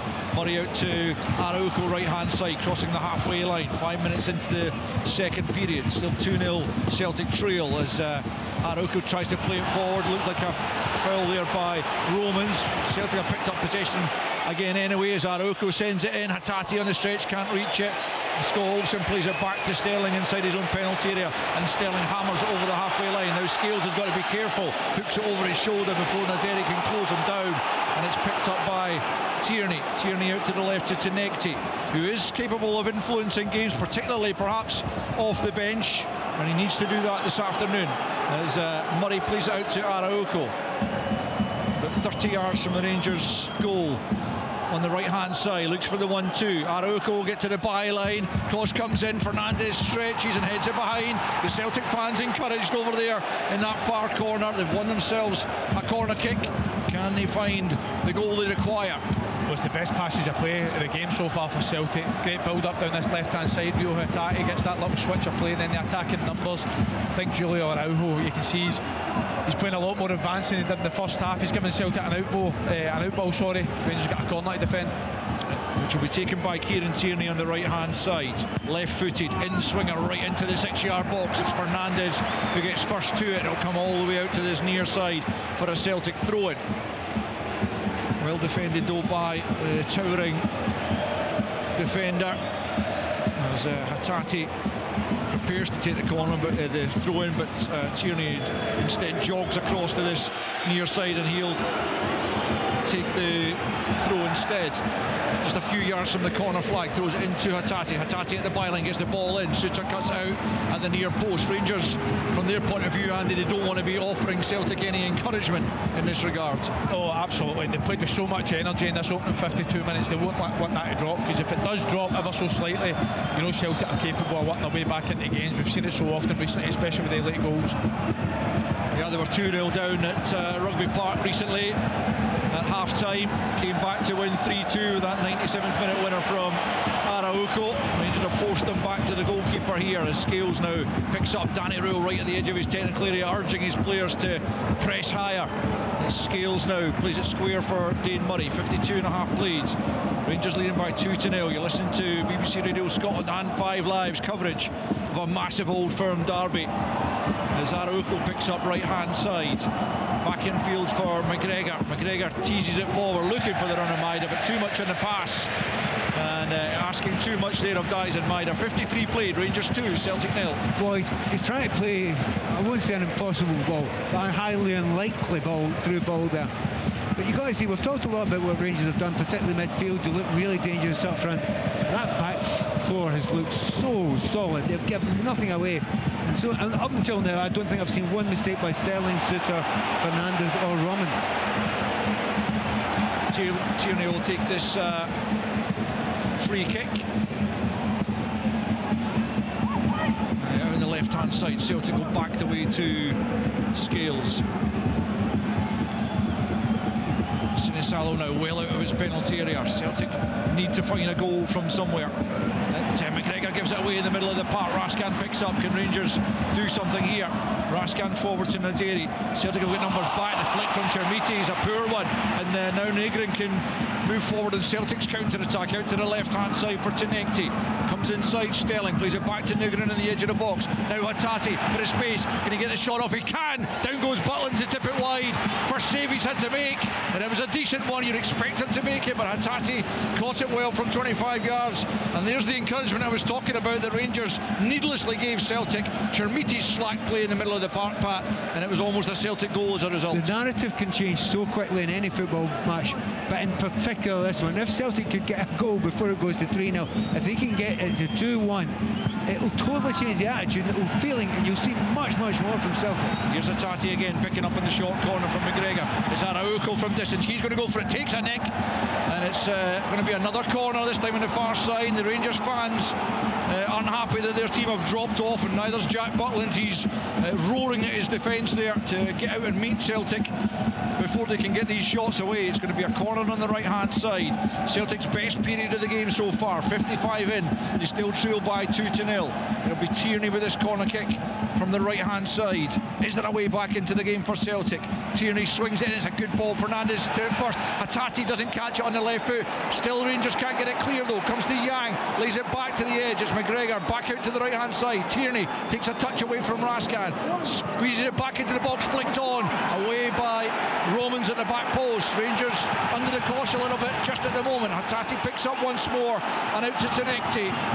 Celtic sense there might be a way back here for them. It's Tinekti on the left hand side. Can he find the angle for the shot? He does, but it's blocked by Sterling. Picked up by McGregor. Left hand side is Hattati, just outside the penalty area. Picks the pass for McGregor. Now Nugent stands it up. Header comes in. Goal!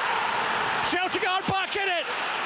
And Kieran Tierney at the back post has hauled Celtic right back into this contest. It was on the cards for the last few minutes, and eventually Celtic's pressure pays off, and the unlikely figure of Kieran Tierney in the right wing position heads past Jack Butland for his first ever goal against Rangers.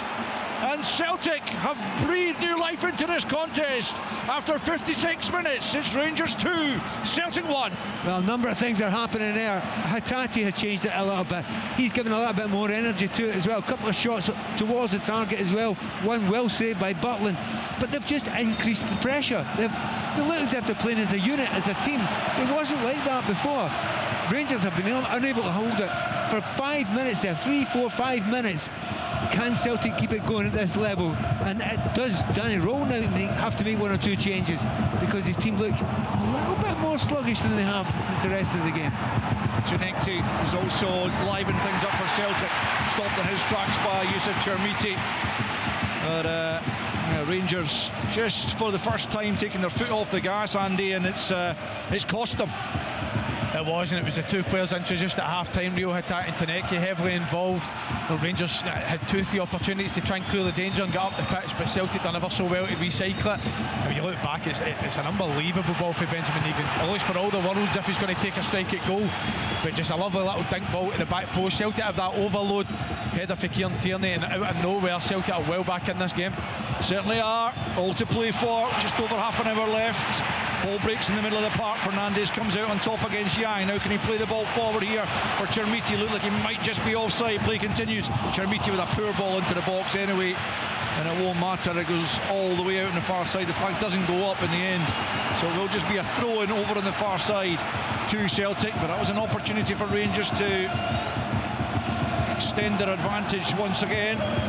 As Celtic at the throw-in, quickly flicked on there by Yang. Maida can't get there. Suter all the way back to Jack Butland, who's going to be disappointed that his clean sheet is broken, having been untested in the first period, beaten by Tierney's header. Suter, and a little bit of miscommunication there at the back between Suter and Sterling, and it's just a couple of mistakes creeping into Rangers' game in the second half. Suter plays it forward in the right channel. Moore will go and chase it. Scales is there well ahead of him and gets it clear for a throw-in in this near side. Rangers just start to be a little bit unsure in possession, don't look as slick as they were, don't look as dynamic as they were to make movements off the ball as well. And you can feel that within the stadium, and you can, the momentum shifts so much in this fixture, and you can already start to feel it shift towards Celtic's favour. It's absolutely extraordinary, the total domination from that first half, and even for the first 5 minutes of the second half, it's evaporated. Chermiti has it down at the corner flag right hand side. Come off him last though, and it's out for a Celtic throw-in. As the goal scorer for Celtic's Kieran Tierney, playing in his 17th game against Rangers, and that's the first time he's managed to get on the score sheet. He's won the vast majority of the games he's played previously against his local rivals. As he throws the ball down the line, Rangers won it back. McGregor though gets his head to it. Hatate helps it to Yang. Yang forward looking for Araujo. Fernandes will have to sprint to get there first, and he knocks it back from the halfway line to Jack Butland. Rangers need to regain their composure as Butland sends it over the halfway line. McGregor tries to bring it under control. Scales for Hatate, closed down by Chukwueze, gets it back to Murray. Murray returns it to his goalkeeper Sinisalo. We're almost at the hour mark. Rangers leading by 2-1 in an intriguing, enthralling Old Firm encounter. They're rarely anything less as Hatate clips it back to Sinisalo. He's closed down quickly, but he does manage to get it clear out to this near side, the Celtic left, and it bounces over to Tierney and out for a throw-in, and Danny Rule applauds the closing down there that forced Sinisalo into the rushed clearance. Throw-in Rangers then about 15 yards inside the Celtic half. That's an hour gone now as Suter picks up on the throw-in from Sterling, moves out to the left for Fernandes. Romans now on the halfway line. Romans will bring it forward. Celtic backpedaling here. Can Rangers fashion an opportunity? It's Moore on the angle of the box. Then Naderi's well challenged by Araujo. McGregor forward for Tierney. Looks like he just overrun it. Allows Fernandes to step in, but Celtic get a loose ball. And they'll pick up and they'll go in the counter here. And they've got numbers forward.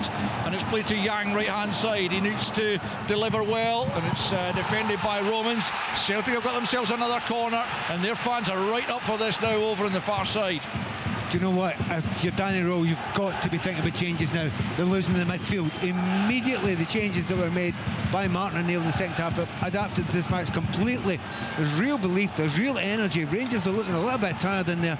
Maybe the time for someone like Diamande to come on. Yeah, he changed the game at Celtic Park, didn't he, when he came on? Really got a hold of the midfield for Rangers as Tierney prepares to take the corner here from the right-hand side. 2-1 his side trail. In it comes. The in-swinger, up goes Fernandes, beats Murray to it. It's not clear though. Scholes helps it out of the penalty area. McGregor will be first to it. Knocks it back into the centre circle for Araujo. He steps away from Mikey Moore out to Tierney, right hand side. He glances up, sends it in. It's a good looking ball. Maida with a header straight at Jack Butland. That's another chance. He had time to measure that header, but he could only put it straight into the gloves of the Rangers goalkeeper, and after 62 minutes it remains Rangers 2, Celtic 1. Yeah, he's got it on target, and he's got with a bit of power, and he is back-pedalling, so he's not going to get too much power on it. He's got to put it back to where it's come from. But another very decent chance for Celtic. And again, you put Maeda up there. His movements change things as well. It's asked a couple of questions to the two centre-backs, who in the first half, well, they had the centre-forward in their back pocket. Not the case with this man Maeda. Butland sends it forwards over Naderi. Murray wins it. Romans though helps it on. Chermiti's on the chase here. Scales heads it out of the penalty area. Celtic trying to get it clear but failing to do so. Chermiti will pick up left hand side. Is there another moment of magic coming from him on the search for a hat-trick? It's Raskan now back to Chukwani left hand side. 62.5 on the clock. 2-1 Rangers. Very much on a knife edge once more this game after Rangers completely in charge of the first period. Celtic have come out a much better side in this second half. Here's Sterling though for Rangers. Right hand side for Scott Olsen. In off the flank to Chukwani. Chukwani back to Suter on the halfway line. Plays it square to Fernandez. Takes a touch away from Nugren, then nudges it back to John Suter. Suter tries to clip it out to the right hand side, but he's miscued it and it's out of play for a Celtic throw in midway inside their own half left hand side, to be taken by Kieran Tierney. And here comes the change, and you guys have called it. It's Mo Diamande, and he's going to come on for Ryan Naderi, and that's going to mean a tactical switch as well as a personnel switch here, Andy Halliday. Yeah, certainly in the second half, Celtic have looked as if they've outnumbered Rangers in the middle of the pitch there. You even see for that period of pressure that Rangers had. Fernandez, Suter were looking up into that midfield area, and Celtic were matched up against Raskin and Chukwani, so there was no outball for them. Ends up tries to force one out wide and puts it out. So it'll be interesting to see the position he takes up. He was the one that was deployed to man mark Cal McGregor on a couple of firm occasions last year. So it'll be interesting what position he takes within this midfield. Oh, he'll do that. He'll definitely do that, no doubt. But the only surprise at Diamande there, I thought he might have made that change 4 or 5 minutes earlier, because it was that obvious. And he could have lost a goal in that period. Almost did with Maeda. So I think Danny Rose finally made the right decision. 64 on the clock. Rangers 2, Celtic 1. You listen to BBC Radio Scotland and 5 Live coming up after this on Sportsound on Radio Scotland. You've got Off the Ball, and then 5 Live listeners will tune into Premier League Sunday with 4 big games in the English top flight to look forward to. Man United Crystal Palace, live commentary of that at 2 o'clock, and then at 4:30 we've got Arsenal Chelsea live as well for you. Some massive games on this Sunday afternoon, not least this one here at Ibrox, where Rangers lead by 2-1. A game both sides desperately want to win, arguably need to win for their title hopes. The ball's back with Jack Butland. He's closed down by Maeda. Gets the ball cleared to the halfway line. Tierney wins the header. Hatate on the stretch. Raskan's there ahead of him. That'll be a free kick for Rangers as Hatate just brings him to the ground. Raskan just in front of the Celtic midfielder there, and he just asks for a moment or two before Hatate tries to pull him up to his feet. Alistair, one wee tactical change there again. The ball goes back to Butland there. In the first half, he had all the time in the world to go and calmly play it out. He wasn't being closed down. You don't get that with Maeda now. He will chase anything down. Butland had to play it long, and Rangers will put under a little bit of pressure there, and they'll lose the ball that a little bit more often because Maeda's just doing that. He might not get the ball, but he'll get possession back because they have to play it long too often. Just a few yards inside the Celtic half, Mikey Moore preparing to take this free kick, central area. Rangers got plenty bodies forwards, up to the edge of the box. A free kick goes. Suter challenging for it. It'll break back to Diamande at the edge of the box, doesn't get a hold of it, comes back to him on the left foot. It's a poor effort, miles over the top from Diamande. Maybe give him the benefit of the doubt, he's just on the field of play, a little bit rusty, perhaps not up to the speed of the game, but a couple of poor efforts from him. 66 in, Rangers 2, Celtic 1. Forward comes Celtic down that right hand side. Ball's knocked out of play. It'll be a Celtic throw-in, but certainly a good deal more nervousness inside Ibrox with the home fans who were hugely enjoying the way their side were playing in the first period. But Celtic have pegged them back and have upped their game, and Rangers need to do likewise to regain the ascendancy in this match. You know, you're talking about the changes, you know, energy levels, but the almost arrogance, confidence, cockiness of that Rangers team in the first half.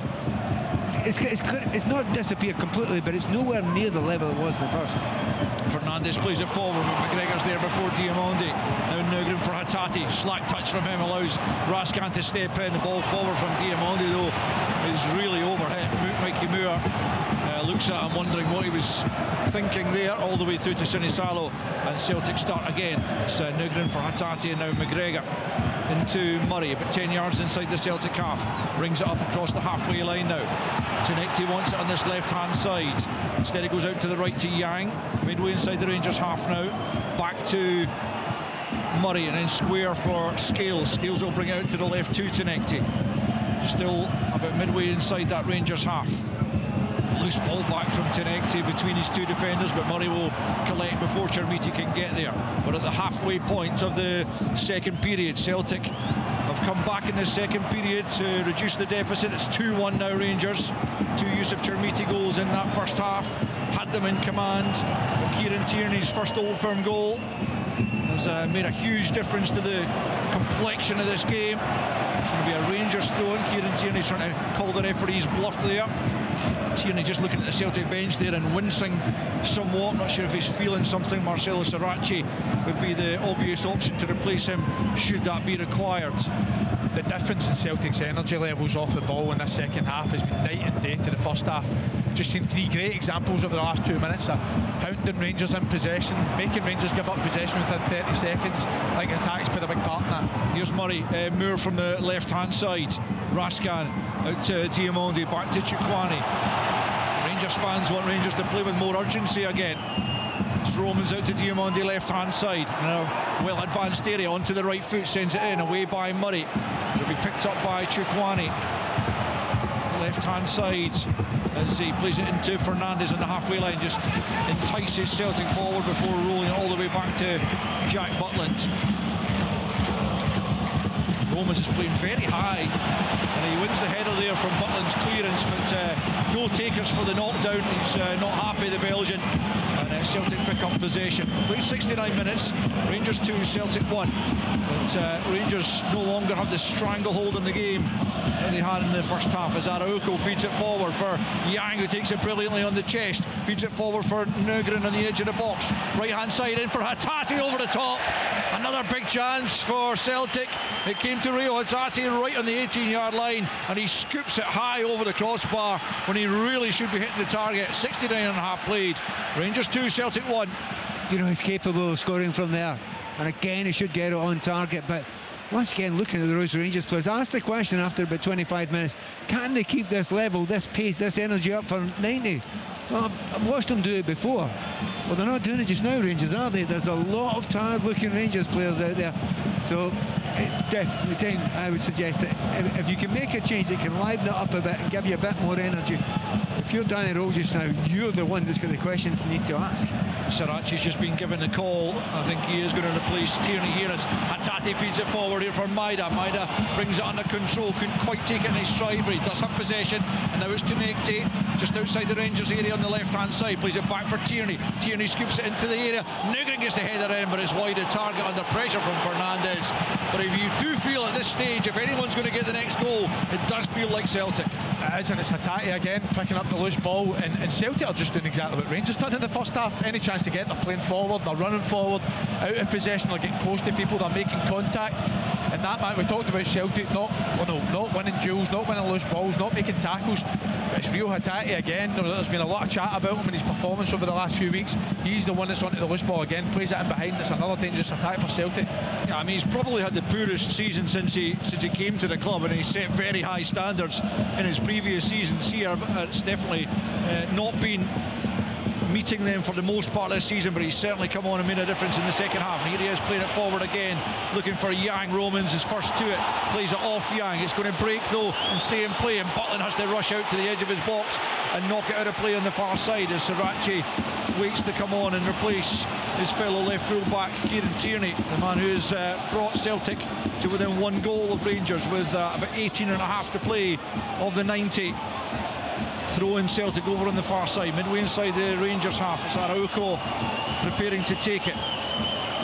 Is there a further twist or turn to come in this game? You suspect there probably will be.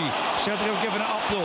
It's Chukwani bringing it forward now for Rangers across the halfway line, invites the challenge from McGregor. Still it's Chukwani powering down the left, then McGregor gets his foot in, and it will be a throw into Rangers over on the far side, and that should allow Celtic to make not one but two changes, as Luke McCowan, who was so impressive with that early goal out in Stuttgart, and also generally his performance was very good. It's going to be a double change as Celtic look to try and drag themselves back onto level terms before the afternoon is out.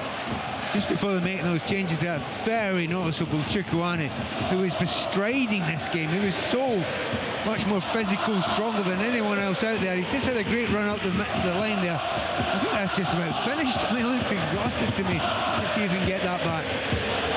Raskan with a loose pass, looking for Scholes, and Rangers are definitely not quite as on it as they were, as the changes now I think are going to come for Celtic. The Rangers fans try to rouse their team once more as Tierney makes his way off, having contributed hugely with the goal that's brought his side back into the game. Yang is the other player who's going to be replaced by McCowan for the closing 17 minutes plus stoppage time. As on comes McCowan, whose first minute goal gave Celtic the victory out in Germany, the first ever victory on German soil. It was all ultimately for nothing, as Gassama, now Jedi Gassama is coming on for Andreas Stolsen, who again, well, he set up the first goal, Andy, let's be fair to him, but I'm not sure he quite had the impact that the Rangers fans have been hoping that he's going to provide.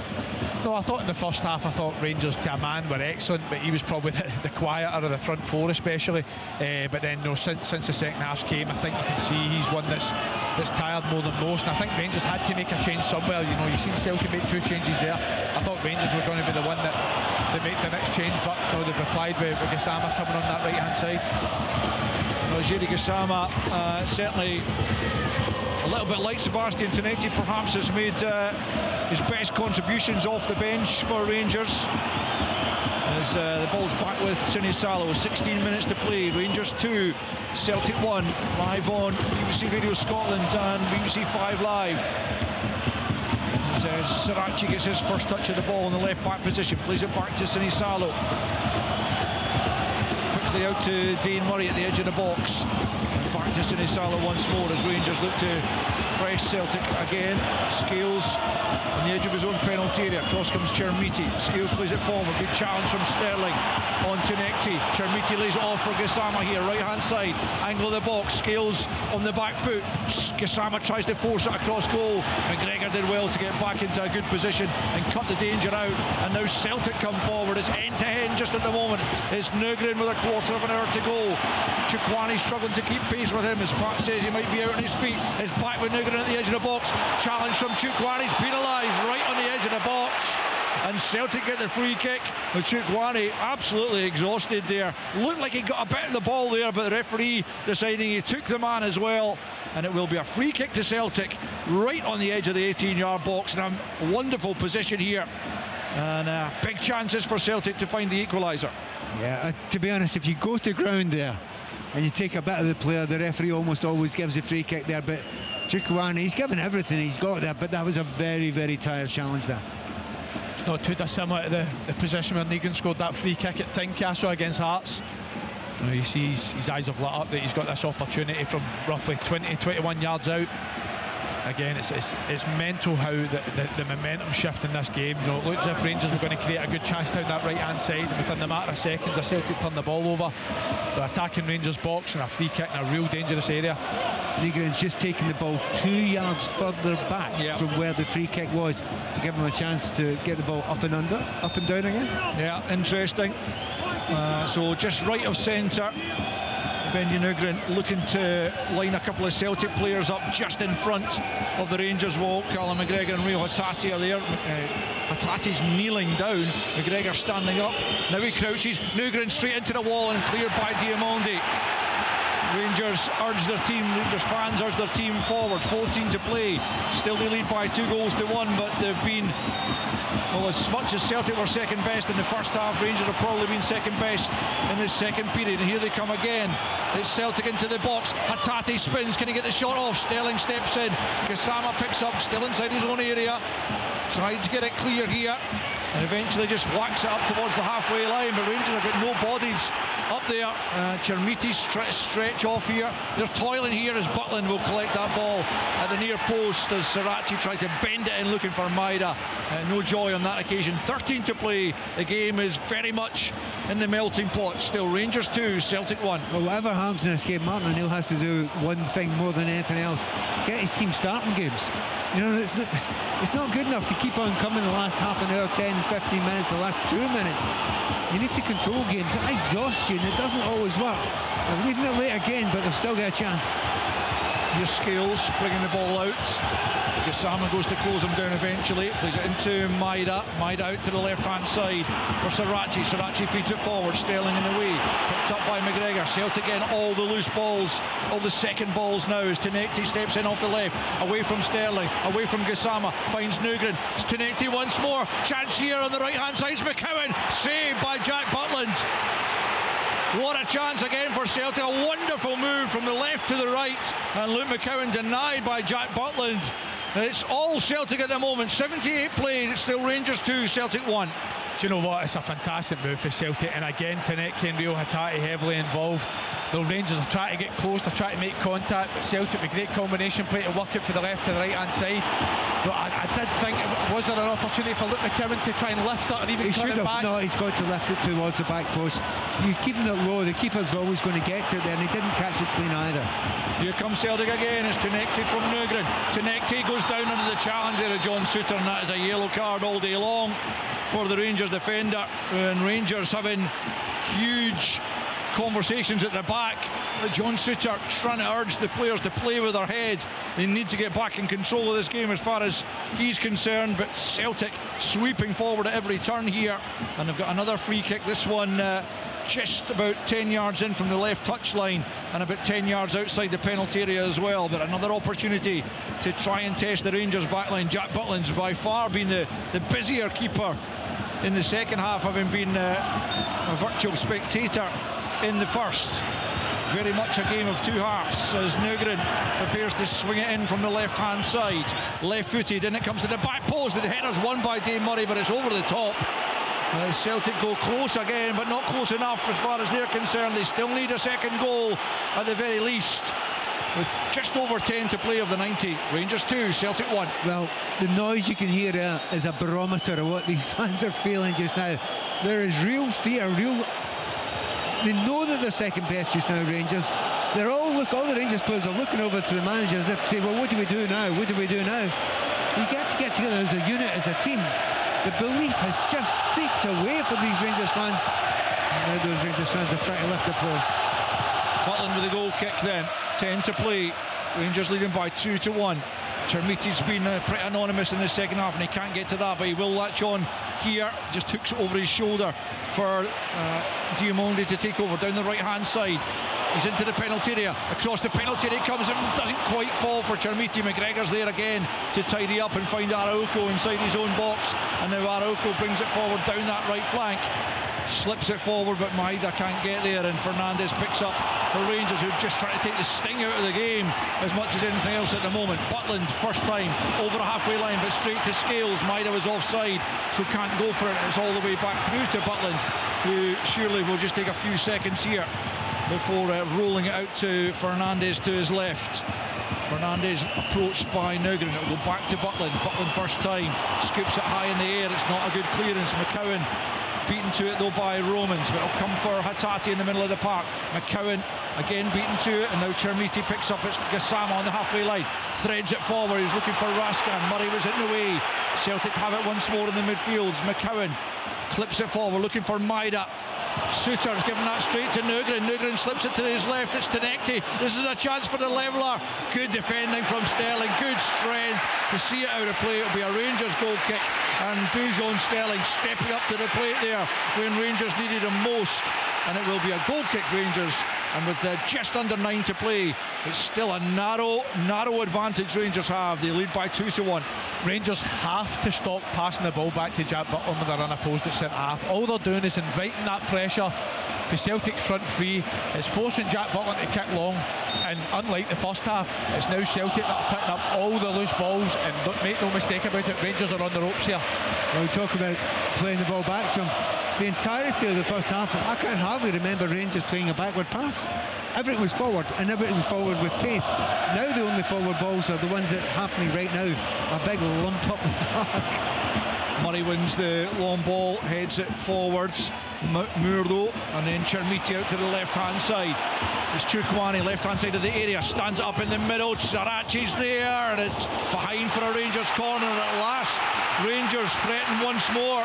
It's been such a long time since they've been up this end of the park, but they've got themselves a corner with 8 to play, and surely if they were able to get a third now, it would take the game beyond Celtic, as good as they've been in this second half. They need a good delivery here.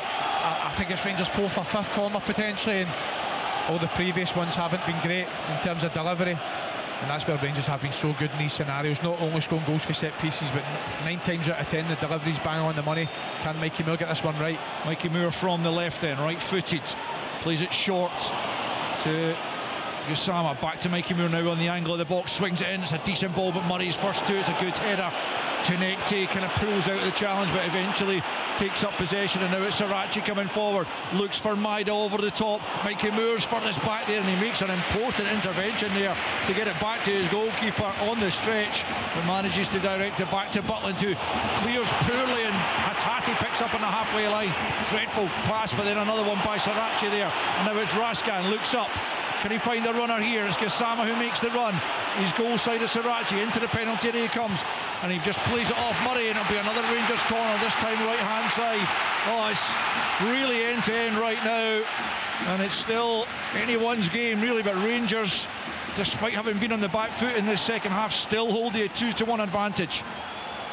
So open now, isn't it? It's incredible how open. A lot of space and a lot of tired players out there, and that's when good technical players usually make their presence felt. The surprising thing though, Pat, is that Rangers can't allow it to be open. No, they're the team that's got that slender lead, but anytime they're attacking, they're still committing loads of bodies forward, but as soon as they lose possession, I mean, Celtic are just springing into attack, and Rangers got away with one there because Luke McKibben was in acres of space over that far side. That switches on all the time. You've pointed out 3 or 4 times already. Two Romans has come across to the right hand side to take this corner. John Beaton's already indicated he'll be adding on the extra time that Rangers are taking to take the set pieces, and it comes from Romans into the 6-yard box. A bit of havoc in there caused by Fernandez, but it's cleared by Benji Nugren, picked up by Sterling. He's the only player deep for Rangers as he sends it back in looking for Romans. It's over his head and out behind for a goal kick to Celtic. We've got just over 5 to play as Celtic prepare to make one last change. James Forrest, their veteran winger, is going to get the call, and he's going to replace Nugren for the closing few minutes as Celtic look to get themselves level. Well, a point is clearly better than nothing from this game, and if they could earn it from 2 goals down, it would still feel like a bit of a victory. Rangers looking to cling on for the 3 points that would take them back to within 4 of the leaders' hearts. At that point they would have just 9 matches left to play. Here is Forrest into the last 5 minutes plus added on time. Forrest for Arauco, right hand side, midway inside the Rangers half. Back it comes to McGregor. In Celtic fashion, at least one more opportunity to earn themselves that equaliser. Scales out to Tierney, left hand side. Back comes Gassama to try and track him. Tierney drops his shoulder, plays it infield to McCowan. McCowan well challenged by Gassama, he's still got it though. Back to Sarachi it comes, and he goes back to the halfway line. Looks like McCowan was just caught there maybe by a flailing arm from Gassama. Play continues, it's McGregor in the middle of the park, no one closing him down just yet. Now it's Hatati, back to Arauco, plays it square for Scales, midway inside the Rangers half, out to the left for Tierney. Rangers again slow to close down. Tierney plays it into the box, away by Chukwani. McGregor picks up though on the edge of the area. Hatati for Arauco, about 25 from goal, out to Forrest on the angle of the box, right hand side. Can he find a cross? Chukwani has let him go by him, and it comes, Maida's there. Oh, how's that stayed out? Jack Butland Butland, did he make the save there to deny him? That's a tremendous save. If that is indeed what happened, as Jack Butland just got in the way. Maida from point-blank range. Here comes Celtic again, as the referees asked him to take the throw in again. As a delay. Has he seen something? Has he seen something? Maybe some handball in there? Well, it wasn't clear to me at all what happened as Maida got the header in, but I could only guess that Jack Butland got his self in the way. But there is a check for a possible handball in there, and this could be further drama in the last few minutes at Ibrox. I thought Butland did brilliantly, just to almost Schmeichel, the other Schmeichel, his dad's way, just made himself big. The big star jump there. I mean, the ball was beautifully played in there by Forreskin down the line. Maeda gets a great header on it. I couldn't see a lot wrong with it. I don't know if it's when Dujon Sterling comes in to try and impact Maeda's header. Yeah. I'm not sure if they're suggest that it flicks off his arm. Oh, and he's going to have a look. I wish if he's going to the monitor. Oh dear. You know what this means? Yeah. Oh, this is great news for Celtic, bad news for Rangers, because John Beaton is coming across to the monitor to have a look at a possible handball here, and inevitably, more often than not. So hard to see. We've seen a couple of angles of it now. Here's the best angle. Do you know what? Well, I still can't tell. I've seen 4 angles, can't tell you. There's a suggestion that Sterling's outstretched arm, his left arm, his trailing arm, takes the ball and it's going towards the goal. And if that stopped to get in the goal, even though it's completely undeliberate,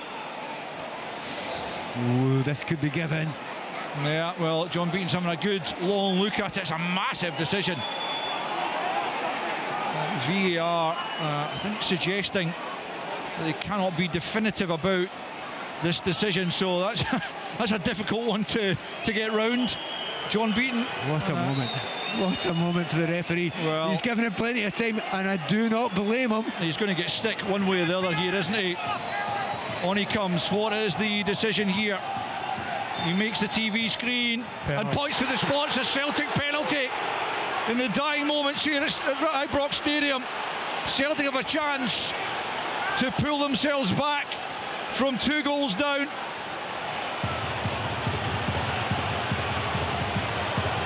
Well, it's a massive moment in this game as Celtic have the opportunity to come level at 2-2. And Jack Butland's got a terrific penalty record. He saved all 4 that he's faced this season, and 7 of his last 8, in fact.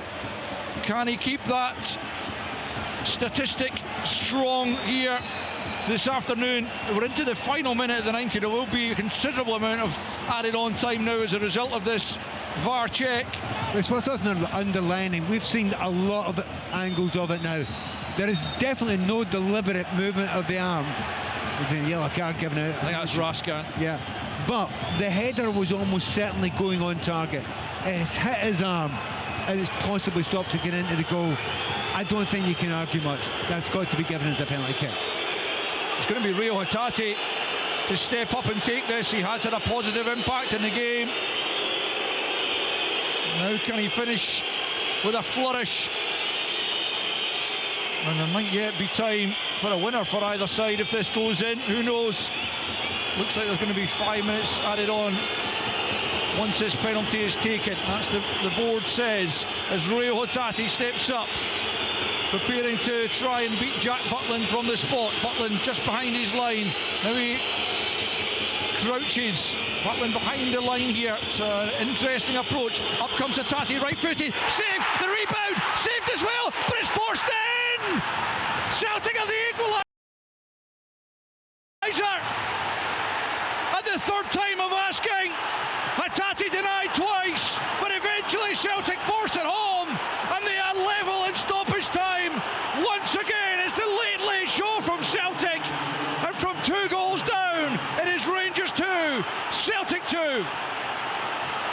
Rangers are complaining of potential encroachment into the penalty area, but I'm sure it's Rio Hatate that gets onto the rebound. I mean, Jack Butland must be sick.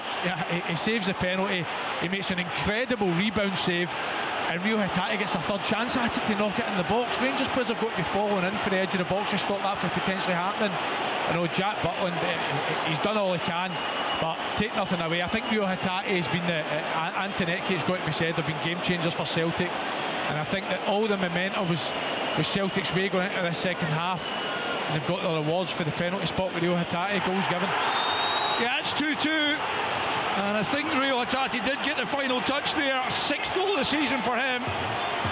And Rangers will be absolutely furious with themselves the way they have thrown away a 2-goal lead for Celtic. It will feel like almost a win for them. A moral victory. There's still time though for further drama. Celtic have been by far the better side in the second half. Can they force a winner? Bodies hitting the deck at the edge of the Celtic area. And John Beaton just tells everyone to get on with it as Diamonde and Callum McGregor pick themselves up. It's Fernandes at the back for Rangers. Plays it square to Suter. Can Rangers revive themselves and find the winner as Gassama goes down under the challenge from Sirachi, and Rangers will have the free kick right on the touchline here, right hand side, midway inside the Celtic half. I'll tell you, one group that will be cheering just now. Celtic fans are happy, but Hearts fans are probably delighted at this point in time. They don't want any more goals. Oh, 100%. This would leave Rangers 6 points behind Hearts and Celtic 8, albeit with a game in hand. But it would give Hearts a huge boost in their quest for a first title since 1960. But Rangers have a free kick here on the right-hand side to be taken by Mikey Moore. Is there another final twist here? The first header is cleared by Forrest. Back into the edge of the area by Sterling. Hatate with a clearance this time. Now McCowan picks up, well challenged though by Diamonde out to the left-hand side. He's shot with the pass. Araujo steps in, but Diamonde has it back. Chukwani once more, cleared by Hatate.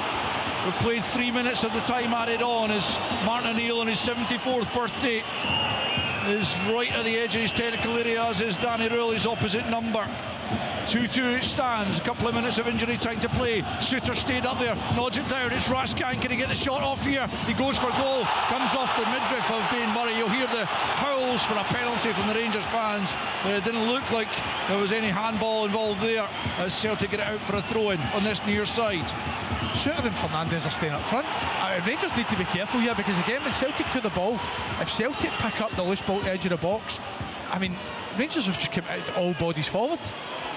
Looking for that winning goal as Diamond is closed down. He's knocked it out of play, and Maida gets the decision there. It's going to be 6 minutes, I think, in the end added on of extra time, injury time here at Ibrox Stadium. That means there's a couple of minutes left to play. It's 2-2 live here on BBC Radio Scotland and 5 Live, and this game has not let us down as Fernandes lashes it forward. Mikey Moore's on the chase, Sinisalo right to the edge of the box, grabs it before the Rangers winger can get there and bowls it out to Araujo.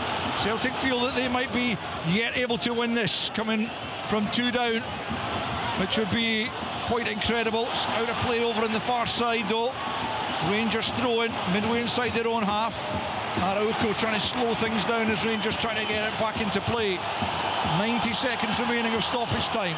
Back it goes to Fernandes. Fernandes sends it forward, looking for Gassama. Sirachi with his eye on it, heads it down, but it'll be picked up by Sterling. Sterling takes a touch out to the right-hand side, tracked by Tinekti. Sterling goes down, he's taken down by Tinekti, says the assistant referee, who's a yard or two away from it. And Rangers will have a free kick in a good position, right-hand side, just a few yards away from the touchline. It's quickly taken into Moore. Now it's Diamonde into the back post. Raskin tries the hitch kick. Who's it going to fall to? Chermiti's in there, and both sides claiming for something, and in the end the referee points in Celtic's favour. I think it's going to be a goal kick simply, and after 95 and a half minutes it's Rangers 2, Celtic 2. Absolutely shocked the Rangers took that quickly. You know, they've got a chance to get everyone in the box, set it up. It's a brilliant position to put it across, and they didn't get the best cross out. They took it quickly, it wasn't thought out, slightly too panicked, and the chance was lost. Sinisalo, I think it's a free kick that was awarded in the end, so he takes that long. It's over Maida, Suter gets the head to it. McGregor with the thigh, it's picked up by Romans forward. Chermiti can't get there ahead of Murray, helped forward by Diamonde. Moore can't get there, Chermiti forward once more. Araujo tries to help it forward. Down go McCowan and Diamonde, it's picked up by Fernandes. But it's full time at Ibrox.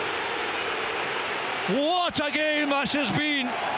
And the spoils are shared in the end between these two great rivals. And it doesn't really help either of their title causes. Hearts, the big winners today, you would have to say. The Celtic fans certainly the more triumphant there on the far side as they celebrate having come from 2 goals down. Bit of a coming together in the middle of the park between the 2 sets of players. Nothing too untidy, it has to be said, at this juncture. Plenty of emotions. Now Araujo's shoved and now it's getting a little bit more tousy and emotional. But well, this game was in Rangers' hands. The first half was hugely dominated by them. 2 top-class goals from Youssef Chermiti had them massively in command at half-time. But Celtic came roaring out the traps in the second half. Got a goal back from Tierney after 57 minutes before the drama in stoppage time when Dujon Sterling was penalised after a VAR review for a handball. And up stepped Rio Hatate, who saw his penalty saved by Jack Butland, who saw the rebound saved by Jack Butland, but at the third time of asking, it was slid into the back of the net to end a quite incredible game with a scoreline at 2 apiece. And Pat Nevin, as I say, it's a fixture that rarely disappoints, and it certainly didn't today. It's extraordinary today. I mean, I wouldn't say you could not see it changing at half-time, because we have seen, you know, the classic games of 2 halves, but Celtic was so far second best in that first half. Rangers played so superbly well. They had so many opportunities to make it 3, which almost certainly would have killed it off, but they didn't kill it off. Martin O'Neill made a couple of changes, and those changes made a massive difference in the second half. And the one thing you will say about this Celtic team, it doesn't matter where they are, they don't give up. And near the end of games, since Martin O'Neill's been back, they have been unstoppable. Usually last-minute winners. On this occasion, a last-minute equaliser, which keeps them just about in the title race, as does it keep Rangers in the title race. But we all know now, half of Edinburgh will be celebrating right now. Andy Halliday, does feel like a massive 2-point drop for Rangers, doesn't it? It does. I said at the top of the show, I didn't think that a point was particularly good for either side. I think on the balance of play, I think a point's probably a fair result. I thought Rangers completely dominated the first 45 minutes, played forward, played with loads of energy, and I think it was completely roles reversed in the second half. I just wonder, is there an element of frustration from Danny Rooney's staff that it almost felt like Rangers tried to hold on to what they had in the second half instead of trying to continue what was working ever so successfully for them in the first half, and Celtic just gathered momentum for the full time. And you've got to say, I thought Martin O'Neill's half-time changes played a huge part in the result. I thought Sebastian Tierney was excellent when he came on, and Rio Hatate, for me, picked a great game to play his best 45 minutes for Celtic this season, because I thought he was the one player that managed to get his foot on the ball for Celtic. But something that you don't really associate with Rio Hatate was win loose balls, win his duels, a bit of composure to regain the ball for Celtic. And I think in the end, obviously they managed to get that equalising point. But you said it, Alistair, and I'm going to back you up, the real winners for today is certainly Heart and Midlothian. Absolutely. Rangers trooping off in disconsolate fashion. It does feel like they have dropped 2 points. The Celtic players far more bubbly as they made their way off, having hauled themselves off the canvas to earn themselves a point at Ibrox. It finishes here. Rangers 2, Celtic 2.